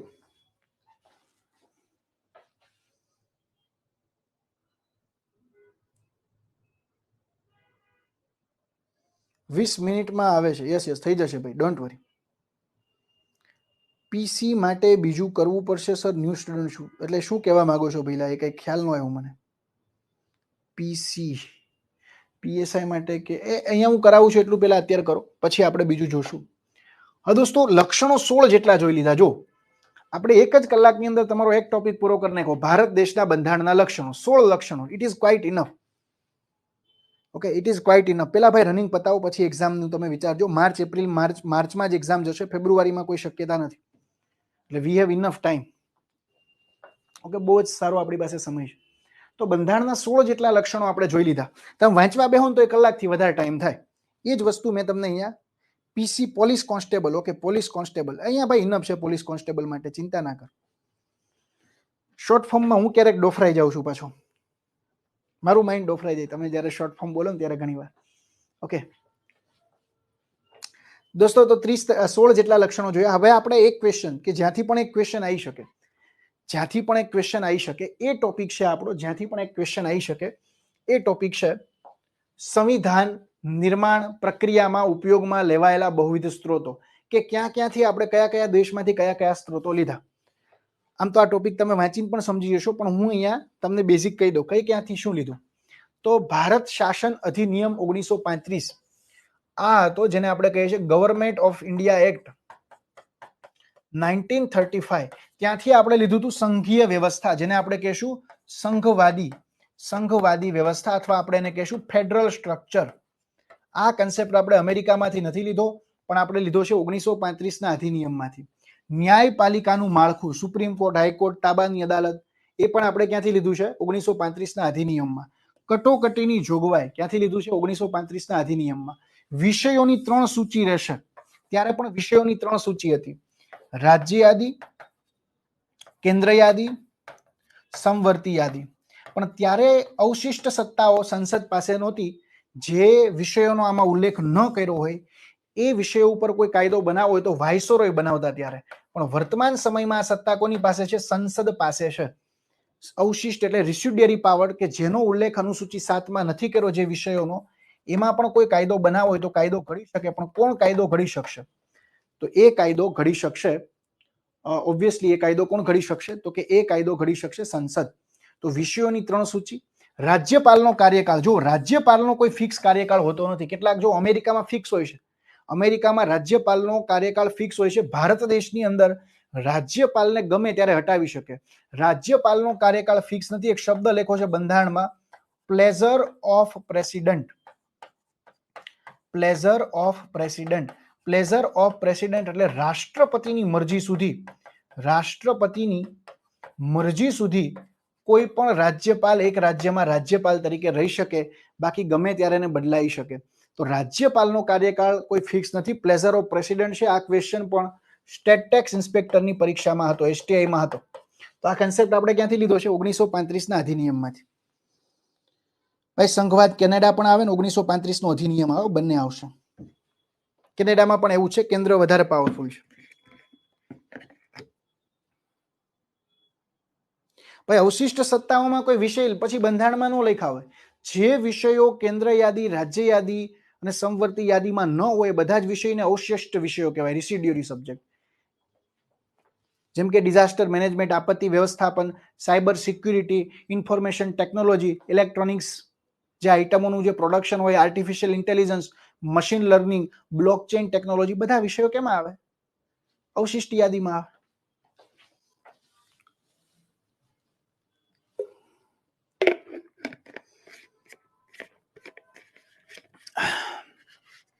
ચલો ભાઈ, ક્લિયર છે બધાને અહીંયા સુધી?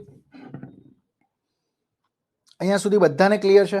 ઓકે, ચલો હવે બીજામાંથી આપણે શું લીધું? બ્રિટન અથવા બ્રિટનમાંથી આપણે શું લીધું? સંસદીય વ્યવસ્થા. આ ક્વેશ્ચન પૂછી નાખે, કારણ કે આપને આ વ્યવસ્થા બહુ જ સારી લાગતી હતી એટલે બ્રિટનમાંથી આપણે ડાયરેક્ટ પકડી લીધી. રાજ્યાધ્યક્ષ, જેને આપણે કહેશું રાજ્યના વડા. ભારતની અંદર રાજ્યના વડા કોણ છે? ભારતની અંદર દોસ્તો રાજ્યના વડા છે રાષ્ટ્રપતિ. પણ રાષ્ટ્રપતિ નામ માત્રના વડા હોય. ત્યાં આગળ પણ જે રાજા છે ત્યાં આગળ કોણ હશે? રાજા હશે. ત્યાં આગળ રાજા પણ નામ માત્રના વડા છે. ભારતની અંદર જે રાષ્ટ્રપતિ જે છે એ પણ નામ માત્રના વડા છે. ભારતમાં સરકારના વાસ્તવિક વડા છે પ્રધાનમંત્રી. દોસ્તો ભારત દેશના બંધારણમાં એક આર્ટિકલ છે અનુચ્છેદ 74. દોસ્તો આ આર્ટિકલ એવું કહે છે, અનુચ્છેદ 74 એવું કહે છે કે બધા કામ રાષ્ટ્રપતિના નામે થાય. આ વાત સાચી કે છેલ્લે કોઈ પણ વહીવટી કોઈ પણ કારોબારી કામ હોય રાષ્ટ્રપતિના નામ વગર ન થાય, રાજ્યમાં રાજ્યપાલના નામ વગર ન થાય. તો બંધારણનો અનુચ્છેદ 74 એવું કહે છે કે રાષ્ટ્રપતિને સલાહ આપવા માટે અને સહાય કરવા માટે પ્રધાનમંત્રી અને એની મંત્રી પરિષદ હશે. રાષ્ટ્રપતિને સહાય કરવા માટે પ્રધાનમંત્રી અને એની મંત્રી પરિષદ હશે અને એની જે સલાહ હશે, એડ એન્ડ એડવાઇઝ, સલાહ અને સહાય, સલાહ માનવી અને સહાય કરવી એ બાધ્યકારી હશે. જે પ્રધાનમંત્રી જે સલાહ આપે ને એ બાધ્યકારી છે. આના માટે એક બંધારણીય સુધારો પણ થયો છે, 42મો બંધારણીય સુધારો. 42મો બંધારણીય સુધારો કે સલાહ માનવી બાધ્યકારી છે. It is mandatory for president કે જે પ્રધાનમંત્રી જે સલાહ આપે ને ફરજિયાત માનવી પડે. પણ આ તો પછી મોરારજી દેસાઈએ એક સુધારો કર્યો, 44મો સુધારો, કે ભાઈ રાષ્ટ્રપતિ એક વખત પાછી મોકલી શકે. રાષ્ટ્રપતિ 44મો સુધારો 1978 કે પ્રધાનમંત્રી અને મંત્રી પરિષદ જે પણ નિર્ણય લે એ નિર્ણયમાં સહી કરતા પૂર્વે રાષ્ટ્રપતિ એક વખત પરત મોકલી શકે, પણ ફરી વખત એની સલાહ આવે તો માનવી બાધ્યકારી છે. એટલે રાષ્ટ્રપતિ અહીંયા આગળ નામ માત્રના વડા છે ભારતમાં. બધા નિર્ણયો કોણ કરે છે? પ્રધાનમંત્રી અને જે મંત્રી પરિષદ જે છે ને એ જ કરે છે. આ ક્વેશ્ચન પણ STIમાં હતો, કારણ કે અનુચ્છેદ 74 છે અને ઓબ્વિયસલી રાષ્ટ્રપતિ તો લોકો નથી ચૂંટતા. રાષ્ટ્રપતિની ચૂંટણી તો અલગ રીતે થાય છે. સંસદ સભ્યોને વિધાનસભાના જે સદસ્યો જે છે એ જ ચૂંટે છે રાષ્ટ્રપતિના. લોકો દ્વારા ચૂંટાયેલો વડો કોણ છે? પ્રધાનમંત્રી છે. ઓકે, તો વાસ્તવિક પાવર એની પાસે છે. સરકારના વડા એ છે. રાજ્યના વડા કોણ છે? રાષ્ટ્રપતિ. એટલે ભાઈ કોન્સ્ટેબલ વાળાને દોડ છે મારો ભાઈ. એટલું ડિટેલમાં કરાવું છું તમને દોસ્ત.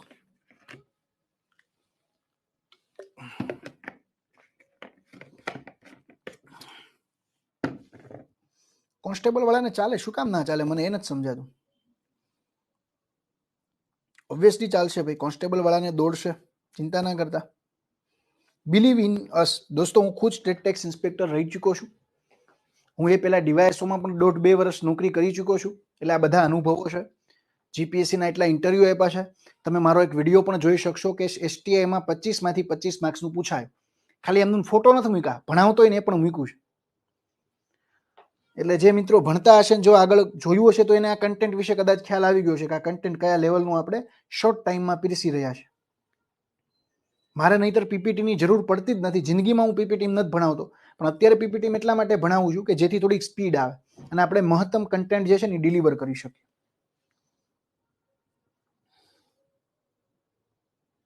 ક્લિયર થાય છે ભાઈ બધાને? બીજો આપણે કન્સેપ્ટ લીધો છે એકલ નાગરિકતા. બીજો આપણે કન્સેપ્ટ લીધો છે કેબિનેટ સિસ્ટમ. ભારતમાં પણ મોસ્ટ પાવરફુલ બોડી કોણ હોય? કેબિનેટ હોય. કેબિનેટની 8 સમિતિઓ છે ભારતમાં. ભારત દેશમાં બધા નિર્ણયો 8 સમિતિ દ્વારા જ લેવાય છે. એ હું આગળ સમજાવીશ. સંસદીય વિશેષ અધિકાર, તો ઓબ્વિયસલી સંસદીય સરકારની વાત હોય તો ત્યાંથી જ લીધું હોય. દ્વિગૃહી સિસ્ટમ. કેન્દ્રમાં દ્વિગૃહી છે, રાજ્યમાં ફરજિયાત નથી. કેન્દ્રમાં દ્વિગૃહી સિસ્ટમ છે કે નથી? રાજ્યસભા અને બીજી કઈ છે આપણે ત્યાં? લોકસભા. બીજો એક કન્સેપ્ટ છે લોકસભા. રાજ્યસભા અને લોકસભા. બીજો એક શબ્દ અહીંયા લખ્યો છે પ્રોસિજર ઇસ્ટાબ્લિશ્ડ બાય લો, એટલે કે કાયદા દ્વારા પ્રસ્થાપિત પ્રક્રિયા.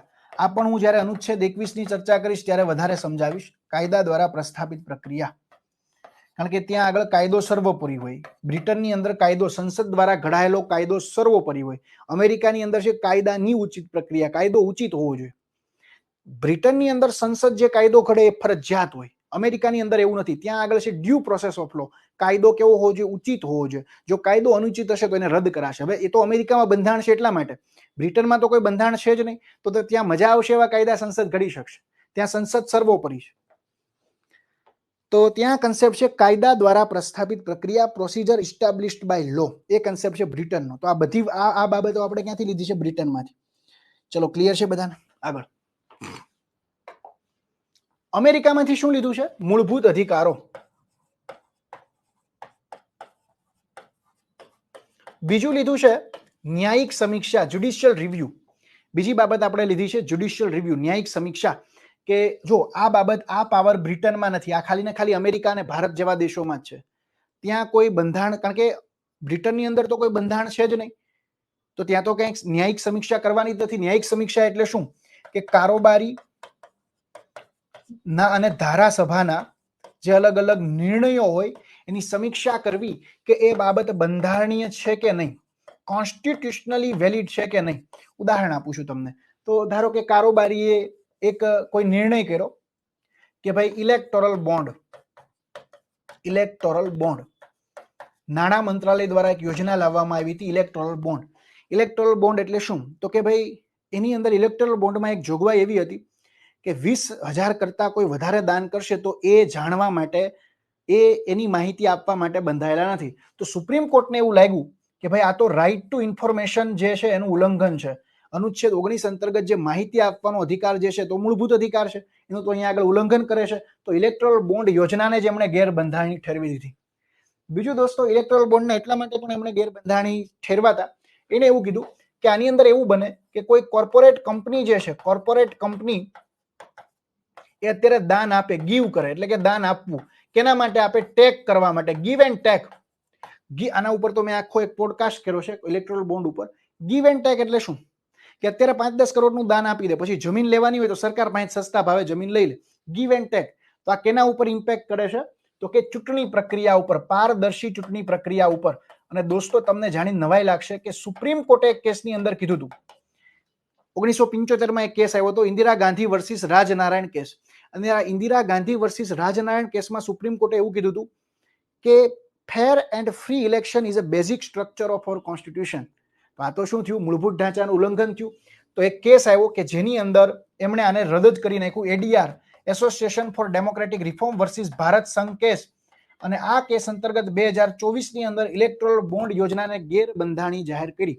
એટલે કારોબારીનું કોઈ એવું કાર્ય છે કે જે બંધારણનું ઉલ્લંઘન કરે છે, લોકોના મૂળભૂત અધિકારોનું ઉલ્લંઘન કરે છે, તો એના ઉપર સુપ્રીમ કોર્ટ શું કરે? સમીક્ષા કરે, રિવ્યુ કરે એના નિર્ણય ઉપર.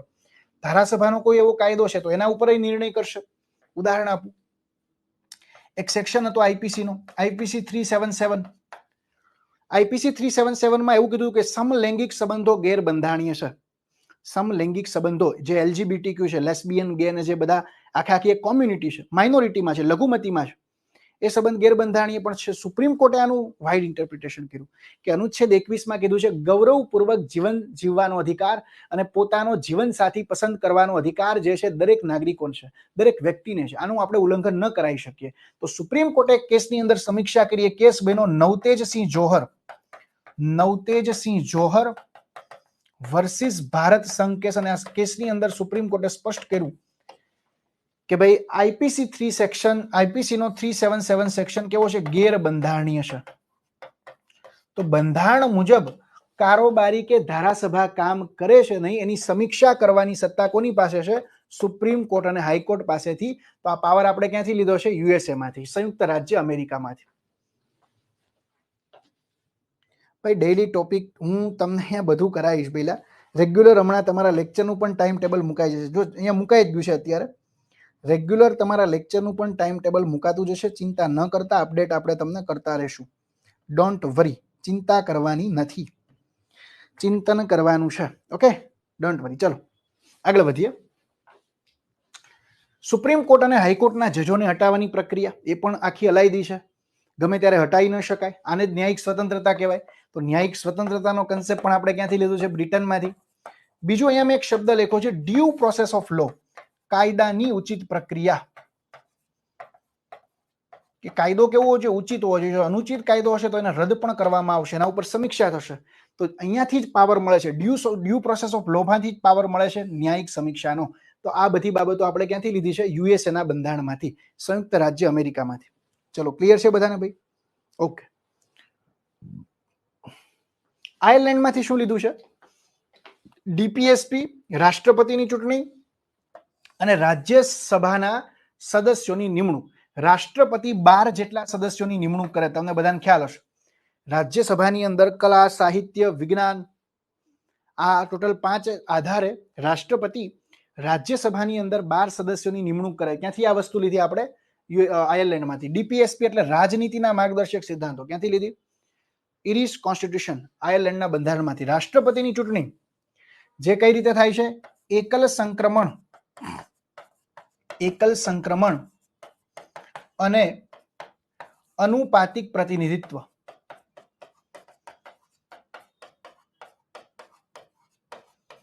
આ કન્સેપ્ટ આપણે ક્યાંથી લીધો? તો એ લીધો છે આપણે આયર્લેન્ડના બંધારણમાંથી. એના મતદાર મંડળમાં, એટલે મતદાર મંડળ એટલે કોણ મત આપવા જશે? તો ભારતની અંદર રાષ્ટ્રપતિની ચૂંટણીમાં મતદાર મંડળમાં 50% પાવર રાજ્યોની વિધાનસભાનો હોય છે.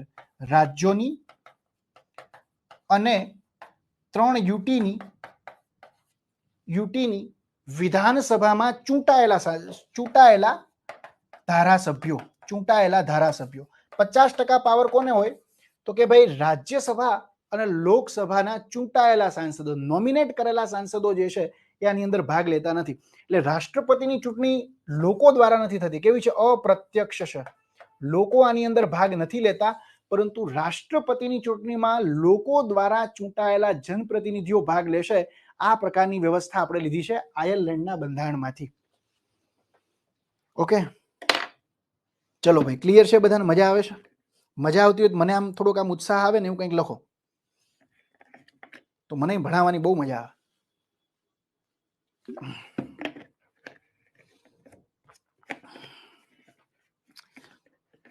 કોન્સ્ટેબલમાં 30 માર્ક્સનું આપણું બંધારણ છે ભાઈ. યસ, મજા આવે. ચલો, ગુડ. તૃપ્તિ, અજય મેવાડા, સિદ્ધાર્થ, અભી, સ્મિત, ઓકે, ગુડ. મોજ આવે છે. સરસ. ચલો, આપણે મોજ જ કરવાની છે અને વ્યવસ્થિત આપણે જે છે ને એ કરાવી દેવાનું, ચિંતા ના કરતા. ગજબ સર માઇન્ડમાં સીધું બેસશે ધીમે ધીમે. તમે મારી પેટર્નથી ટેવાઈ જશો, ચિંતા ના કરતા. ઓકે, ચલો આગળ વધીએ. કેનેડામાંથી શું લીધું? જો હમણાં ભાઈએ કીધું હતું ને, તો સશક્ત કેન્દ્રની સાથે સંઘીય વ્યવસ્થા. આને જ આપણે શું કીધું હતું? અર્ધ સમવાયી તંત્ર. કે કેન્દ્ર કેવું હોય? વધારે પાવરફુલ હોય. તો આપણે ક્યાંથી લીધું? કેનેડામાંથી. અવશિષ્ટ શક્તિ કોની પાસે હોય? કેન્દ્ર પાસે. આપણે ક્યાંથી લીધું? કેનેડામાંથી. કેન્દ્ર દ્વારા રાજ્યપાલની નિયુક્તિ થશે. આ પણ ક્યાંથી લીધું? કેનેડામાંથી. એટલે આખું જે આ ત્રણેય ફીચર શું બતાવે છે? અર્ધ સમવાયી તંત્ર, અર્ધ સમવાયી તંત્ર અથવા અર્ધ સંઘીય તંત્ર. આનો કન્સેપ્ટ આપણે લીધો હતો કેનેડાના બંધારણમાંથી. આ વસ્તુ આપણે ત્યાંથી લીધી છે. Okay, so beautiful, so elegant, just looking like wow. Okay દોસ્ત, થેન્ક યુ સો મચ. ભાઈ બધા આર્ટિકલને એ કહેતો છે, ચિંતા ના કરો. તમારા બધા જ ટોપિકને હું 10 લેક્ચરની અંદર 10 થી 11 લેક્ચરની અંદર આખું બંધારણ તમારું વ્યવસ્થિત કરાવી દઈશ. ચિંતા ના કરતા, જે તમારા સિલેબસમાં છે બધું. ઓસ્ટ્રેલિયાની બંધારણમાંથી આપણે લીધું સહવર્તી યાદી, એટલે કે કોનકરન્ટ લિસ્ટ. સમવર્તી યાદી અથવા કોનકરન્ટ લિસ્ટનો ટોપિક લીધો ઓસ્ટ્રેલિયામાંથી. સંસદની સંયુક્ત બેઠક, કે જ્યારે 6 મહિના સુધી કોઈ બિલ સંસદમાં બંને ગૃહોમાં એમનું પડ્યું રહે અથવા કોઈ એક ગૃહ સહમત ન થાય, ત્યારે પ્રેસિડેન્ટ પાસે પાવર છે કે એની અગત્યતા માટે. અત્યાર સુધી ભારતમાં 3 વખત સંયુક્ત બેઠક થઈ છે. ભારતની અંદર 3 વખત સંયુક્ત બેઠક થઈ છે અત્યાર સુધી. તો રાષ્ટ્રપતિ બંને ગૃહોની, હવે ભારત દેશના બંધારણમાં એક આર્ટિકલ છે, જે આર્ટિકલ છે અનુચ્છેદ 108. ઇમરજન્સી આવી ગઈ. અનુચ્છેદ 108 એટલે ઇમરજન્સી. તો આ પ્રકારની આપાતકાલીન સ્થિતિ સર્જાય કે કોઈ એક ગૃહ સહમત ના હોય અથવા કોઈ એક ગૃહની અંદર 6 મહિના સુધી બિલ કન્ટિન્યુઅસલી પેન્ડિંગ રહે, ત્યારે રાષ્ટ્રપતિ સંયુક્ત બેઠક બોલાવી શકે અને સંયુક્ત બેઠકની અધ્યક્ષતા કરે સ્પીકર. લોકસભાના જે સ્પીકર હોય, સ્પીકર દ્વારા અધ્યક્ષતા થાય. જો એ હાજર ન હોય તો લોકસભાના ઉપાધ્યક્ષ અને એ પણ હાજર ન હોય તો કોણ કરશે? તો કરશે, ખાસ સમજો, રાજ્યસભાના ઉપસભાપતિ. અહીંયા આગળ ક્યારેય સભાપતિ અધ્યક્ષતા કરે નહીં. સભાપતિ જે છે એ ક્યારેય અધ્યક્ષતા ન કરે. આપણે જે સભાપતિનું પદ લીધું છે ને, સભાપતિ હકીકતમાં એક આપણા બંધારણમાં પદ છે ઉપરાષ્ટ્રપતિ. તો ઉપરાષ્ટ્રપતિએ હંમેશા રાજ્યસભાના સભાપતિ તરીકે જ કામ કરવાનું હોય. ઉપરાષ્ટ્રપતિએ કોના તરીકે કામ કરવાનું હોય? સભાપતિ તરીકે. આ ઉપરાષ્ટ્રપતિના આ પ્રકારનું કામનું આપણે આખો કન્સેપ્ટ ક્યાંથી લીધો છે? અમેરિકામાંથી. અમેરિકામાં પણ ત્યાં હમણાં જે ઉપરાષ્ટ્રપતિ ચૂંટાણા એ અમેરિકાનું એક ગૃહ છે સેનેટ. તો સેનેટની શું કરે? અધ્યક્ષતા. ભારતમાં ઉપરાષ્ટ્રપતિ અત્યારે જે જગદીપ ધનખડ છે તો એ કેની અધ્યક્ષતા કરે છે? રાજ્યસભાની. સામાન્ય રીતે ઉપરાષ્ટ્રપતિ જેવું કોઈ પદ આમ છે, પણ એને કામ શું કરવાનું? સભાપતિનું. આ તો રાષ્ટ્રપતિ ધારો કે બીમાર પડે, રાષ્ટ્રપતિનું મૃત્યુ થાય તો એ સમયે 6 મહિના સુધી એ પદ કોઈક સંભાળી શકે એટલા માટે આપણે ઉપરાષ્ટ્રપતિનું પદ ક્રિએટ કર્યું છે. અને કોના બંધારણમાંથી લીધું હતું? યુએસએ માંથી. ઓકે, ખાસ ધ્યાન રાખજો. ક્લિયર છે? ચલો આગળ વધીએ. જર્મનીમાંથી લીધું હતું. આ તો આપણે હમણાં ચર્ચા કરી. કટોકટીના સમયે મૂળભૂત અધિકારોનું સ્થગન. ભારત દેશના આના માટે 2 અનુચ્છેદો છે. અનુચ્છેદ 358 અને 59. આગળ આપણે આની ચર્ચા કરશું કે જ્યારે કટોકટી લાગે ત્યારે કેટલાક મૂળભૂત અધિકારો જે છે સ્થગિત રહે, પણ 2 મૂળભૂત અધિકારો સ્થગિત નહીં રહે, 20 અને 21. આ કોઈ પણ સંજોગોમાં તમારા મૂળભૂત અધિકારો સ્થગિત ન રહે. કોઈ પણ પ્રકારની કટોકટી લાગે તો પણ અધિકાર સ્થગિત રહેશે નહીં. જો ભારત કે એક ડાભી, ધારો કે ઉપરાષ્ટ્રપતિ પણ નથી, તો એના માટે સંસદે એક અધિનિયમ બનાવ્યો. તો આવું બન્યું હતું જ્યારે ડોક્ટર ઝાકીર હુસેનનું નિધન થયું ત્યારે જે વીવી ગિરી હતા એ ઉપરાષ્ટ્રપતિ હતા, પણ એમને રાષ્ટ્રપતિ બનવું તો ઉપરાષ્ટ્રપતિ તરીકે રાજીનામું આપી દીધું. તો રાષ્ટ્રપતિ પણ નથી, ઉપરાષ્ટ્રપતિ પણ નથી, તો સંસદે એ આપાતકાલીન સ્થિતિમાં એક અધિનિયમ પસાર પાડ્યો કે ધ ઇમરજન્સી સિચ્યુએશન કરીને એક અધિનિયમ બહાર પાડ્યો. એમાં કીધું કે જો ઉપરાષ્ટ્રપતિ કે રાષ્ટ્રપતિ કે ઉપરાષ્ટ્રપતિ નથી તો એવા સંજોગોમાં સુપ્રીમ કોર્ટના જે મુખ્ય ન્યાયાધીશ હશે એ રાષ્ટ્રપતિ તરીકે કામ કરશે. જો સુપ્રીમ કોર્ટના મુખ્ય ન્યાયાધીશ નથી તો સિનિયર મોસ્ટ જજ હશે એ કામ કરશે. ઓકે, ચલો. એ ભારત એક બીકે ડાભી. Okay, good. ચલો ભાઈ, હું સમજાવીશ. આર્ટિકલ 19 ના આવે, 20 અને 21 બે જ આવે. ઓકે, ધ્રુવરાજસિંહ. 20 અને 21 બે જ સ્થગિત થાય નહીં, બાકી બધા સ્થગિત થઈ શકે. આગળ વધીએ. યુએસએસઆર માંથી આપણે 2 વસ્તુ લીધી. એક તો મૂળભૂત ફરજો અને આમુખમાં સામાજિક, આર્થિક અને રાજનીતિક ન્યાય. સોશિયલ જસ્ટિસ, ઇકોનોમિક જસ્ટિસ અને પોલિટિકલ જસ્ટિસ. દોસ્તો, આ ક્યારે થયું હતું? 1917માં જે લેનિને ક્રાંતિ કરી હતી, લેનિન ક્રાંતિ, જેને દોસ્તો કહેવાય છે બોલ્શેવિક ક્રાંતિ. બોલ્શેવિક ક્રાંતિ અથવા ઓગસ્ટ ક્રાંતિ. તો આ સમયમાં ત્યાંના જે રાજાશાહી હતી એ દૂર થઈ. ત્યાંના ધનિક વર્ગોના બદલે એમણે કીધું કે સામાજિક અને આર્થિક અને રાજનીતિક ન્યાય જરૂરી છે. સોશિયલ, ઇકોનોમિક અને પોલિટિકલ જસ્ટિસ. તો એ કન્સેપ્ટ આપણે લીધો છે યુએસએસઆર માંથી. બીજું લીધું મૂળભૂત ફરજો. ઓકે ભાઈ, મહાભિયોગને બધું આવી જશે, ચિંતા ના કર. ધ્રુવીન સયાન્યા બધું જ લઈ લેશ. એ હવે હું રાષ્ટ્રપતિ કરાવીશ ને ત્યારે આવી જશે. ચિંતા ના કર, અહીંયા આવશે ને બધું આવી જશે. આ ક્વિક રિવિઝન જ છે, આમાંથી જ બધું આવશે. એટલે તમે ડિટેલમાં વહેંચવું હોય તો ભાઈ અહીંયા કેવું છે, બીજા ડોફરાઈ જાય. એમ તો હું તમને આખું બંધારણ છે ને 50 કલાકમાં 50 લેક્ચર લઉં તો આખું આવી જાય. શૌર્ય બેચ છે ને તો એમાં એક વસ્તુ મેં કરાવી. એમાં મેં ભાગ 1 ને ભાગ 2 બે કરાવ્યા છે. હવે તમારા સિલેબસમાં છે નહીં, તમારે કરાવવાની કોઈ જરૂર નથી. ઓકે, બધું આવી જશે, ચિંતા ના કરો. મહાભિયોગનો કન્સેપ્ટ આપણે અમેરિકામાં લીધો છે, આર્ટિકલ 61. ઓકે, એ બધું કરાવીશ ભાઈલા, ચિંતા ના કરતો. ફ્રાન્સમાંથી 2 વસ્તુ લીધી, પ્રજાસત્તાક અને ધર્મનિરપેક્ષતા. પ્રજાસત્તાક અને ધર્મનિરપેક્ષતા. જો ભારત દેશમાં રિપબ્લિક પણ છે. પ્રજાસત્તાક એટલા માટે ભારત દેશ છે. પ્રજાસત્તાક કહેવાય કોને? કે રાજ્યના વડા વંશ પરંપરાગત ન હોય.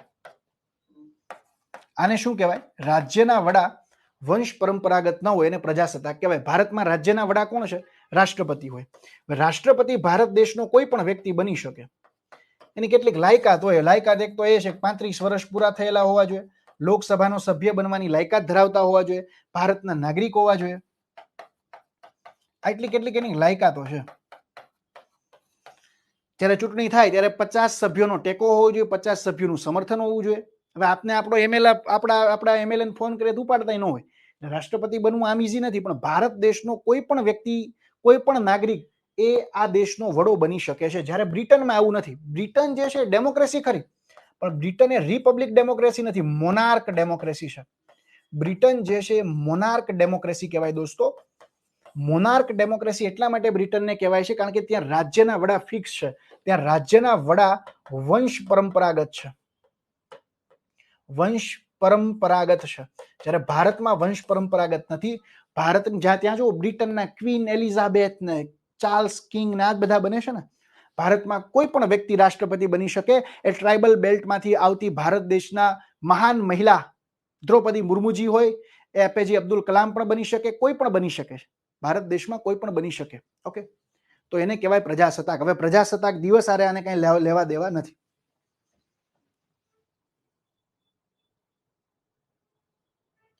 એટલે આપણે આ પ્રજાસત્તાકનો કન્સેપ્ટ ક્યાંથી લીધો? ફ્રાન્સમાંથી લીધો. રિપબ્લિક.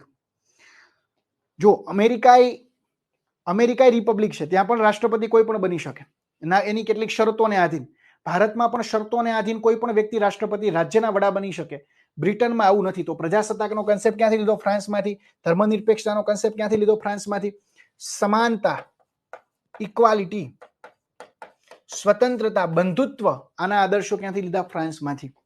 ફ્રાન્સમાં પણ ક્રાંતિ થઈ હતી, ફ્રેન્ચ ક્રાંતિ. ત્યાં જે રાજા હતા એનાથી ત્યાંની પ્રજા કંટાળી હતી અને એમણે ફ્રેન્ચ રિવોલ્યુશન કર્યું હતું, ફ્રેન્ચ ક્રાંતિ, કે જેમાંથી કન્સેપ્ટ આવ્યો સ્વતંત્રતા, સમાનતા, બંધુતા, પ્રજાસત્તાક, રાજાશાહી હવે નથી જોતી.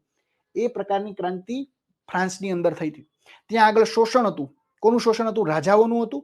અને ત્યાં આગળ ચર્ચ પણ બહુ પાવરફુલ હતું, એટલે સામાન્ય લોકો પીછાતા હતા. પણ ત્યાં કેટલાક લોકો આવ્યા, દાંતે આવ્યા. ક્રાંતિ જો એક વિચાર બહુ ક્રાંતિ લાવે. રૂસો, દાંતે, આ બધા ડેમોક્રેટિક થોટ્સ એના લોકોમાં નાખ્યા કે સ્વતંત્રતા હોવી જોઈએ. ક્રાંતિ હંમેશા વિચારથી આવે. Okay, good. તો ફ્રાન્સમાંથી આપણે આ વસ્તુ લીધી છે. ઓકે,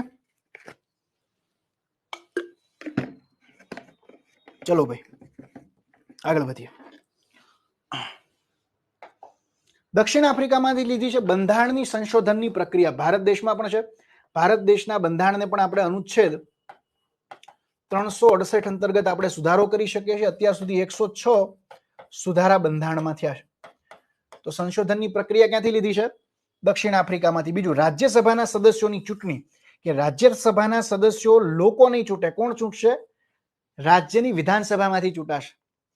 તો અહીંયા રાજ્યસભાના સદસ્યોની અપ્રત્યક્ષ ચૂંટણી છે. તો આ કન્સેપ્ટ આપણે ક્યાંથી લીધો છે? દક્ષિણ આફ્રિકામાંથી. જો લોકસભાના સદસ્યોને આપણે ડાયરેક્ટ ચૂંટીએ છીએ, રાજ્યસભાની ચૂંટણી હોય ત્યારે તમે વોટ નથી આપવા જતા. કોણ જાય છે? રાજ્યના વિધાનસભાના સભ્યો, રાજ્યના ધારાસભ્યો જાય છે. બધાને અલગ અલગ સીટો ફાળવેલી હોય છે. ચલો ભાઈ, અહીંયા સુધી ક્લિયર છે બધાને?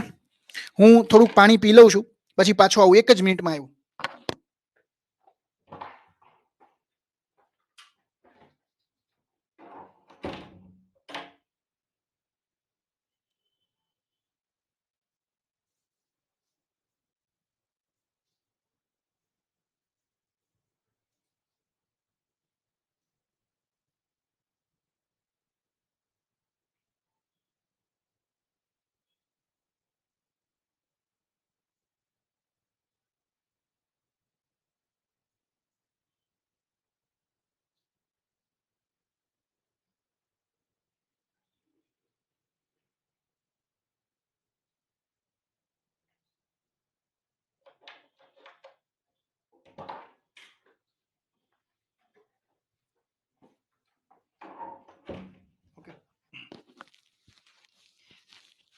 ઓકે દોસ્તો, અહીંયા સુધી બધાને ક્લિયર છે? દક્ષિણ આફ્રિકા સુધી કે ભાઈ બંધારણની સંશોધનની પ્રક્રિયા.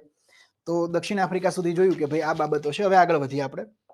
હવે દોસ્તો આપણે આમુખ પણ આગળ અડધી કલાકમાં ધબધબાટી બોલાવી દેવાની છે. એટલે આજે આપણા 2 ટોપિક પૂરા થઈ જાય, આમુખ અને બંધારણના લક્ષણ. ઓકે, ચલો અહીંયા સુધી બધાને ક્લિયર છે કે નથી ભાઈ? યસ કહી દો. યસ સર, ક્લિયર છે બધાને? કોઈ પણ ક્વેશ્ચન હોય તો બોલી જાઓ. ચલો. હા, 106 સુધારા અનુચ્છેદ 368 અંતર્ગત જ ભાઈ બંધારણમાં સુધારો થાય, બીજી કોઈ રીતે ના થાય. ઓકે, ક્લિયર છે.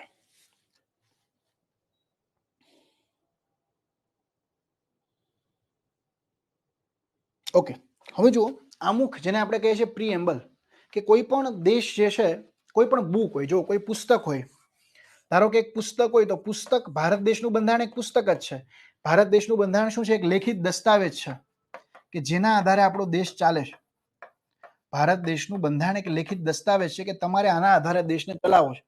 આપણા બંધારણના નિર્માતાઓ એક દસ્તાવેજ તૈયાર કર્યો કે ભાઈ આપણે અત્યાર સુધી ગુલામ હતા, પણ હવે આપણે આઝાદ થયા છે, તો એક આપણે ડ્રાફ્ટ બનાવવો પડે. તમે કોઈ પણ સોસાયટી હોય ને, તો સોસાયટીના પણ પોતાના નિયમો હોય કે ભાઈ અહીંયા મકાન ભાડે નહીં આવે, બ્રોકર અહીંયા પ્રવેશવું નહીં, આ બધું લખ્યું હોય ને.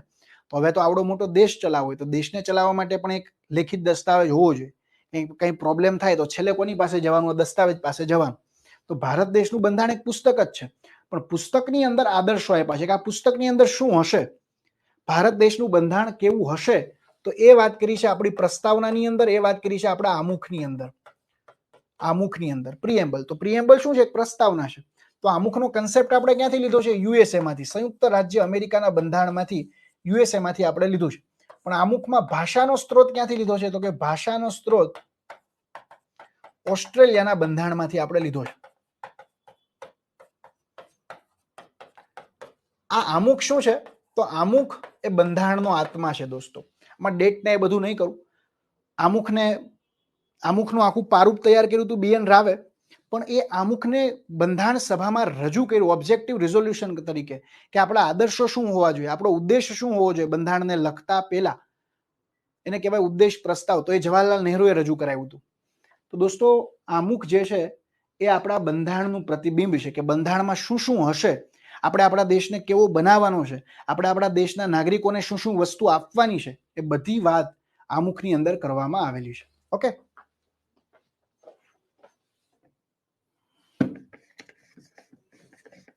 બે 2023 થયો હતો ધંભા 106મો સુધારો. ઓકે, તો અમુક એક શું છે? પ્રસ્તાવના છે કે ભાઈ કોઈ પુસ્તક તમે વાંચો એ પહેલા આપને ખબર પડી જાય કે આ પુસ્તકની અંદર એટલી એટલી વસ્તુઓ હશે. તો શું છે જોઈએ.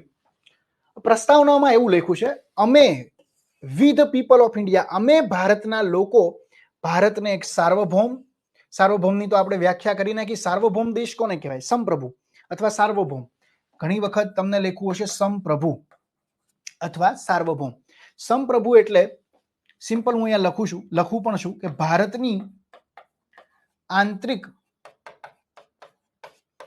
કે બાહ્ય બાબતોમાં, ભારતની આંતરિક કે બાહ્ય બાબતોમાં કોઈ અન્ય દેશ દખલગીરી ન કરી શકે અથવા હસ્તક્ષેપ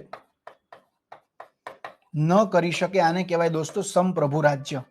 તમે જો ભારતની જે આંતરિક બાબતો હશે એમાં કોઈ હસ્તક્ષેપ કરે ન કરે, કરે ને તો ભારત સરકાર ડાયરેક્ટલી એની ઉપર બેન મૂકે. વચ્ચે એક NGO હતું ગ્રીન પીસ ઇન્ટરનેશનલ અથવા ગ્રીન પીસ ઇન્ડિયા નામનું હતું. ભારતમાં દેશ વિરોધી પ્રવૃત્તિ ફેલાવતું હતું, ભારતે ડાયરેક્ટ બેન કર્યું. ભારત દેશની હવે અમે ચાઇના અને પાકિસ્તાને વન બેલ્ટ વન રોડ યોજના અંતર્ગત એક કોરિડોર બનાવ્યો, ચાઇના પાકિસ્તાન ઇકોનોમિક કોરિડોર. તો આ કોરિડોર એમણે જમ્મુ કાશ્મીરના POK માંથી પસાર કર્યું હોય. જમ્મુ કાશ્મીરના POK માંથી પસાર કર્યું એટલે ચીન એવું માને છે કે POK એ પાકિસ્તાનનો ભાગ છે. ભારતને પૂછ્યું પણ નહીં. હવે આ મેટર તો અત્યારે ઇન્ટરનેશનલ કોર્ટ ઓફ જસ્ટિસની અંદર હાલે છે. તો ભારતને પૂછ્યા વગર તમે આ માની લીધું, તો ભારતે આ યોજનાનો જ વિરોધ કર્યો. સંપ્રભુતાનું મહત્વ શું છે દોસ્તો? ભારત રશિયા પાસેથી હથિયાર લેશે તો અમેરિકાને પૂછતું નથી.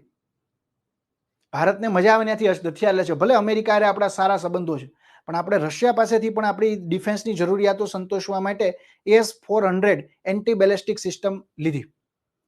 સંપ્રભુ એટલા માટે રાખવું પડે, નહીતર આપણી અગાસી ઉપર કોઈ પથારી કરીને વયું જાય. તમે જો અફઘાનિસ્તાનમાં અમેરિકાએ હસ્તક્ષેપ કર્યો, અફઘાનિસ્તાનની હાલત શું થઈ છે દોસ્તો? અત્યારે તાલિબાન શાસન છે. પેલા અમેરિકાએ કીધું કે એકચ્યુઅલી અમે ત્યાં તમને જે છે ને બધું પ્રોવાઈડ કરી દઈશું. પેલા અમેરિકા ત્યાં સૈનિકો આપ્યા, પછી બધું સૈનિકો લઈને વયું ગયું. તો દોસ્તો, સંપ્રભુતા એટલા માટે જરૂરી છે કે દેશની એકતા અને અખંડતા જળવાઈ રહે, કે તમારી કોઈ આંતરિક કે બાહ્ય બાબતોમાં કોઈ અન્ય દેશ હસ્તક્ષેપ ન કરી શકે. જ્યારે રશિયા યુક્રેનનું યુદ્ધ ચાલતું હતું ત્યારે અમેરિકાએ એવું કીધું કે ભાઈ તમે રશિયાના અગેન્સ્ટમાં વોટ આપો. ભારત હાજર જ ન રહ્યું, કારણ કે Russia is our all friend. તો કોઈ દેશ ભારત ઉપર દબાવ ના નાખી શકે કે આમ કરો કામ ન કરો. એ ભારતે કરવું જ કરે, તમારે એમાં દખલગીરી નથી કરવાની. તો આને સંપ્રભુતા કહેવાય. કે તમારે અમને નથી કહેવાનું કે અમારે શું કરવાનું છે, અમને મજા આવે અમે કરશું. પહેલા અમેરિકાને કહી દેવાનું, રશિયાને કહી દેવાનું, ચીનને કહી દેવાનું. આને સંપ્રભુતા કહેવાય. ભારત દેશની આંતરિક કે બાહ્ય બાબતોમાં કોઈ અન્ય દેશ અથવા અન્ય સંસ્થા હસ્તક્ષેપ ન કરી શકે અને સંપ્રભુતા કહેવાય. તો આપણે આવું રાજ્ય બનાવવું છે, સંપ્રભુ રાજ્ય. સમાજ સોશિયાલિસ્ટિક એટલે શું? સમાજવાદી એટલે જ્યાં સમાનતા હોય, જ્યાં દરેક લોકોને સંપત્તિનું વિતરણ સરખું થાય. તો સમાજવાદી એટલે સિમ્પલી વસ્તુ એ છે કે જ્યાં જસ્ટિસ મળે, અલગ અલગ પ્રકારના ન્યાય મળે લોકોને, અને સંપત્તિનું વિતરણ સમાન રીતે થાય. ઓકે, કે જ્યાં કોઈ એક વ્યક્તિની મોનોપોલી ન હોય. બિન સાંપ્રદાયિક તો આગળ આપણે ચર્ચા કરી હતી. લોકતાંત્રિક એટલે શું? કે લોકો દ્વારા જનતા ચૂંટાય, લોકો દ્વારા સરકાર ચૂંટાય, એને આપણે લોકતાંત્રિક કહીએ. પણ બે પ્રકારના હોય, પ્રત્યક્ષ પણ હોય અને પરોક્ષ પણ હોય. ભારતે કઈ વ્યવસ્થા અપનાવી છે? પરોક્ષ વ્યવસ્થા. પ્રત્યક્ષ એટલે શું? કે કોઈ પણ દેશમાં શું હોવું જોઈએ, શું ન હોવું જોઈએ, એમાં લોકો જો નિર્ણય કરતા હોય તો એ પ્રત્યક્ષ કહેવાય. ભારતમાં હવે 140 કરોડને પૂછવા જાય તો પૂરું જ ન થાય. તો ભારતના લોકોએ શું કર્યું? એના પ્રતિનિધિઓ મોકલ્યા સંસદમાં. તમારા બધાના પ્રતિનિધિઓ છે, મારા પણ છે, તમારા એમએલએ અને એમપી છે ને, એ બનાવે છે કાયદાઓ, એ વહીવટ કરે છે. તો ભારત દેશે અપનાવ્યું છે પરોક્ષ લોકતંત્ર. પ્રત્યક્ષ કોને કહેવાય? કે કોઈ નિર્ણય કરવો હોય તો એમાં લોકો જે છે એ સહભાગી થાય. જેમ કે બ્રિટનમાં એક વખત નિર્ણય કર્યો હતો કે બ્રિટને યુરોપિયન યુનિયનમાં રહેવું કે ન રહેવું. તો એના માટે એક રેફરન્ડમ કરાયો હતો, જેને નામ આપ્યું હતું બ્રેક્ઝિટ, કે બ્રિટન જે છે એને એક્ઝિટ કરી જવું, બ્રેક્ઝિટ.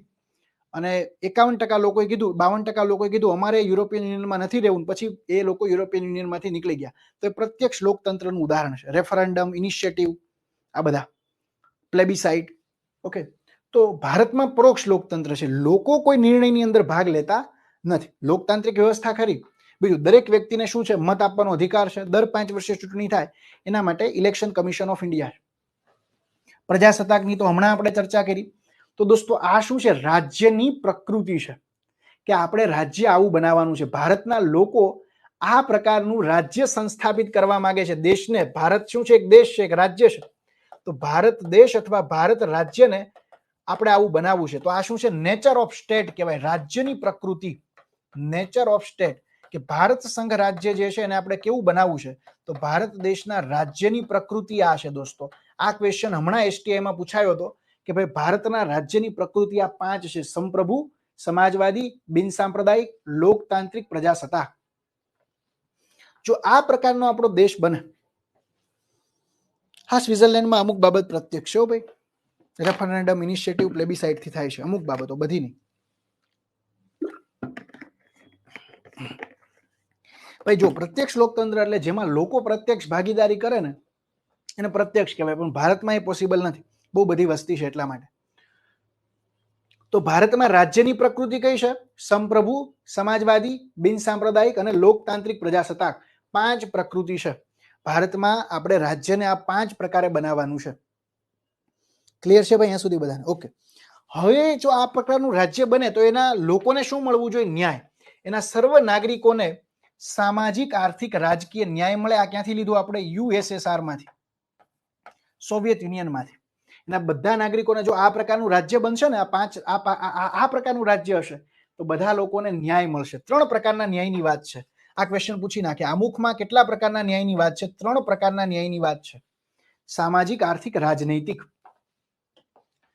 તથા તેના નાગરિકોને શું આપવાની છે? 5 પ્રકારની સ્વતંત્રતા. 5 પ્રકારની સ્વતંત્રતા. આનો ઉલ્લેખ મૂળભૂત અધિકારમાં ડિટેલમાં છે, સ્વતંત્રતાના અધિકારોમાં. 5 પ્રકારની સ્વતંત્રતા: વિચારની, અભિવ્યક્તિની, માન્યતાની, ધર્મની, ઉપાસનાની. કારણ કે ત્યાં રાજ્યમાં વસતા નાગરિકોને મારે કંઈક આપવું પડે ને તો અહીંયા રહે. કંઈક એને મારે ફ્રીડમ આપવું પડે, કંઈક એને જે છે વસ્તુ મારે આપવી પડે. તો 5 પ્રકારની સ્વતંત્રતાનો ઉલ્લેખ કરેલો છે: વિચારની, અભિવ્યક્તિની, માન્યતાની, ધર્મની, ઉપાસનાની. 5 પ્રકારની ફ્રીડમ છે, 5 પ્રકારની સ્વતંત્રતા છે જે આપને બંધારણ આપે છે. અને આનો ઉલ્લેખ ક્યાં છે? જે મૂળભૂત અધિકારો છે, ફંડામેન્ટલ રાઇટ જે છે, એમાં સ્વતંત્રતાના પણ અલગથી અધિકારો આપ્યા છે આપણને. અને કીધું ને ધર્મ અને ઉપાસના, તો ધાર્મિક સ્વતંત્રતાના પણ અલગ અધિકારો આપ્યા છે. બંને અધિકારો આપણને આપ્યા છે. અનુચ્છેદ 19 થી 22 સ્વતંત્રતાના અધિકારો છે. અનુચ્છેદ 25 થી અનુચ્છેદ 28 એ ધાર્મિક સ્વતંત્રતાના અધિકારો છે. એટલે જ કોઈ કીધું છે આમુખ એ બંધારણનું પ્રતિબિંબ છે. આમુખમાં બેઝિક વાત કરી છે, આખી પ્રસ્તાવના છે, ટ્રેલર છે. પિક્ચર તમે જોતા હોય તો ટ્રેલર શું છે? આમુખ છે. બંધારણનું ટ્રેલર આમુખ છે, પ્રીએમ્બલ છે.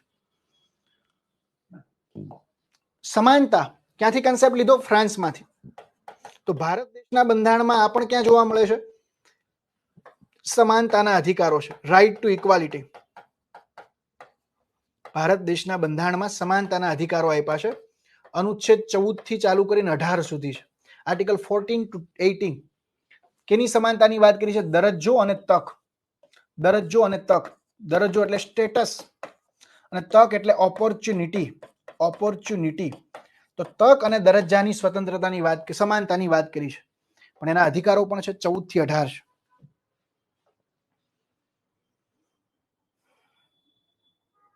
ઓકે, 14 થી 18, 14 to 18 ક્લિયર છે ભાઈ બધાને? ચલો, તો દરજ્જો અને તકની સમાનતાની પણ વાત કરેલ છે.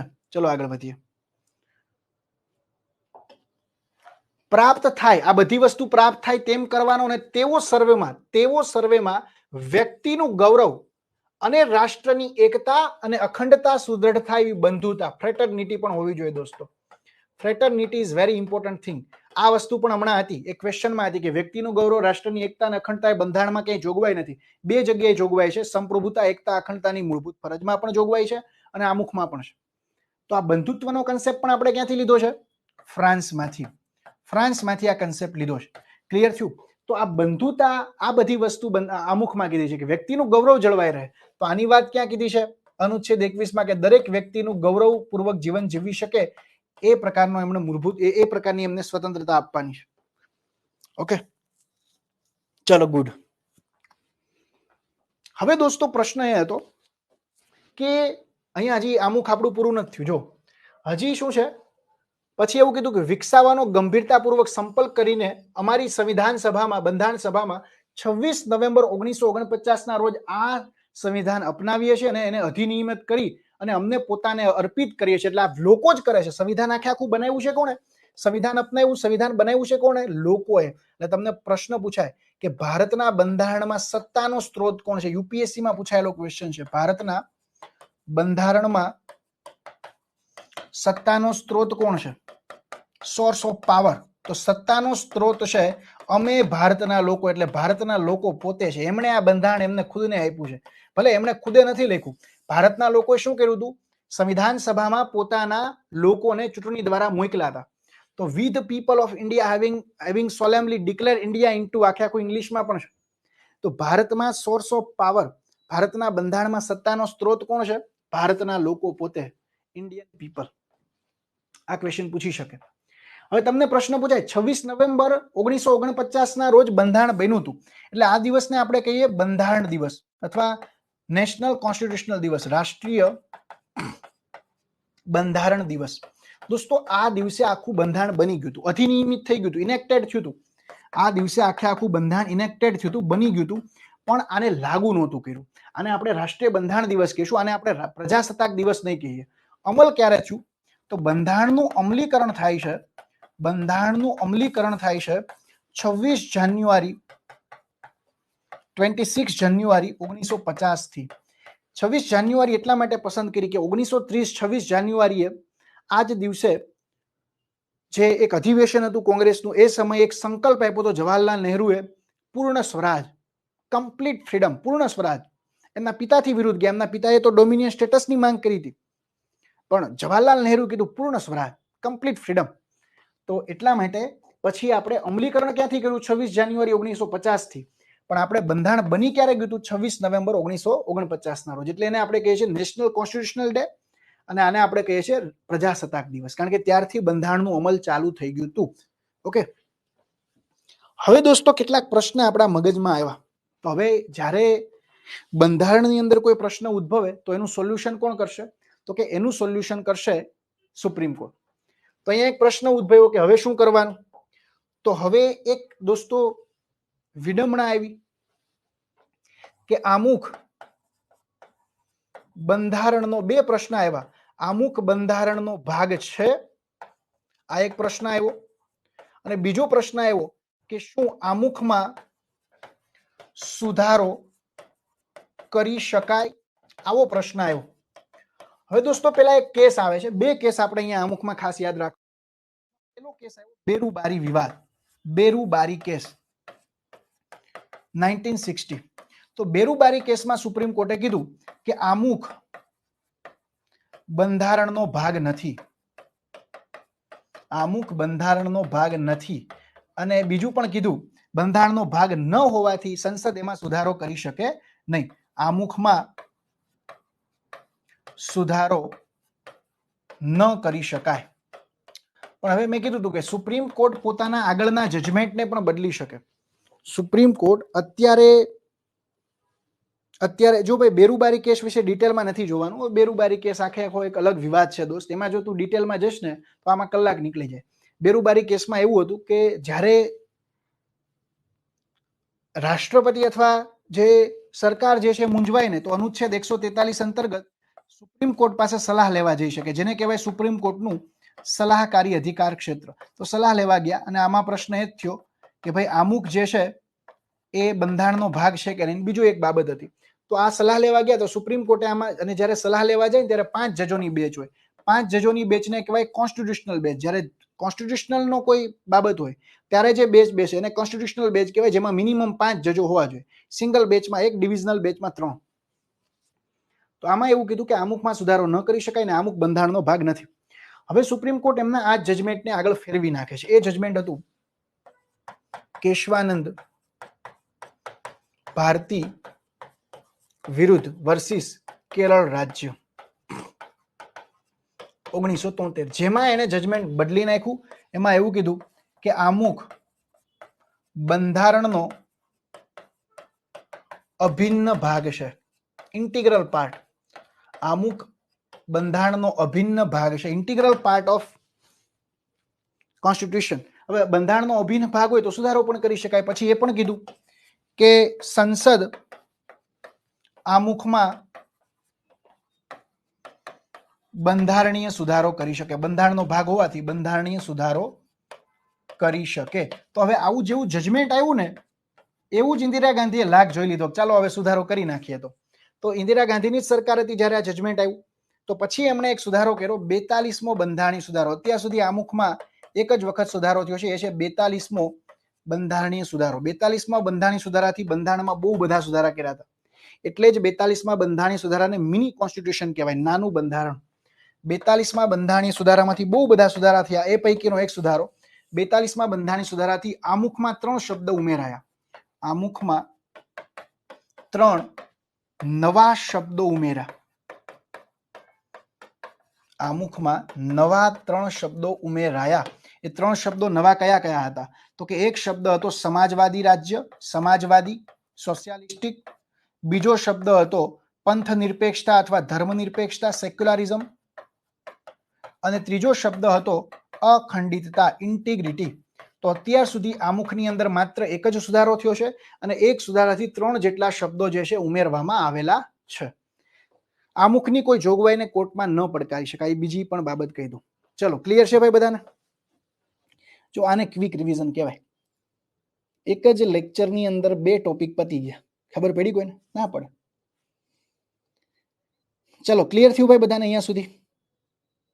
આ કરવા જાવ તો 2.5 4 5 કલાક વહી જાય. 2 જ કલાકમાં મેં તમારા 2 ટોપિક કોન્સ્ટેબલ PSI ના પૂરા કરી નાખ્યા. અને એ ડીપમાં કેસ સાથે, એવું ખાલી વાંચી નથી ગયું, એક એક વસ્તુ સમજાવી તમને. સંપ્રભુતા કોને કહેવાય, પ્રજાસત્તાક કોને કહેવાય. ચલો ભાઈ, ક્લિયર છે બધાને? Done sir, done.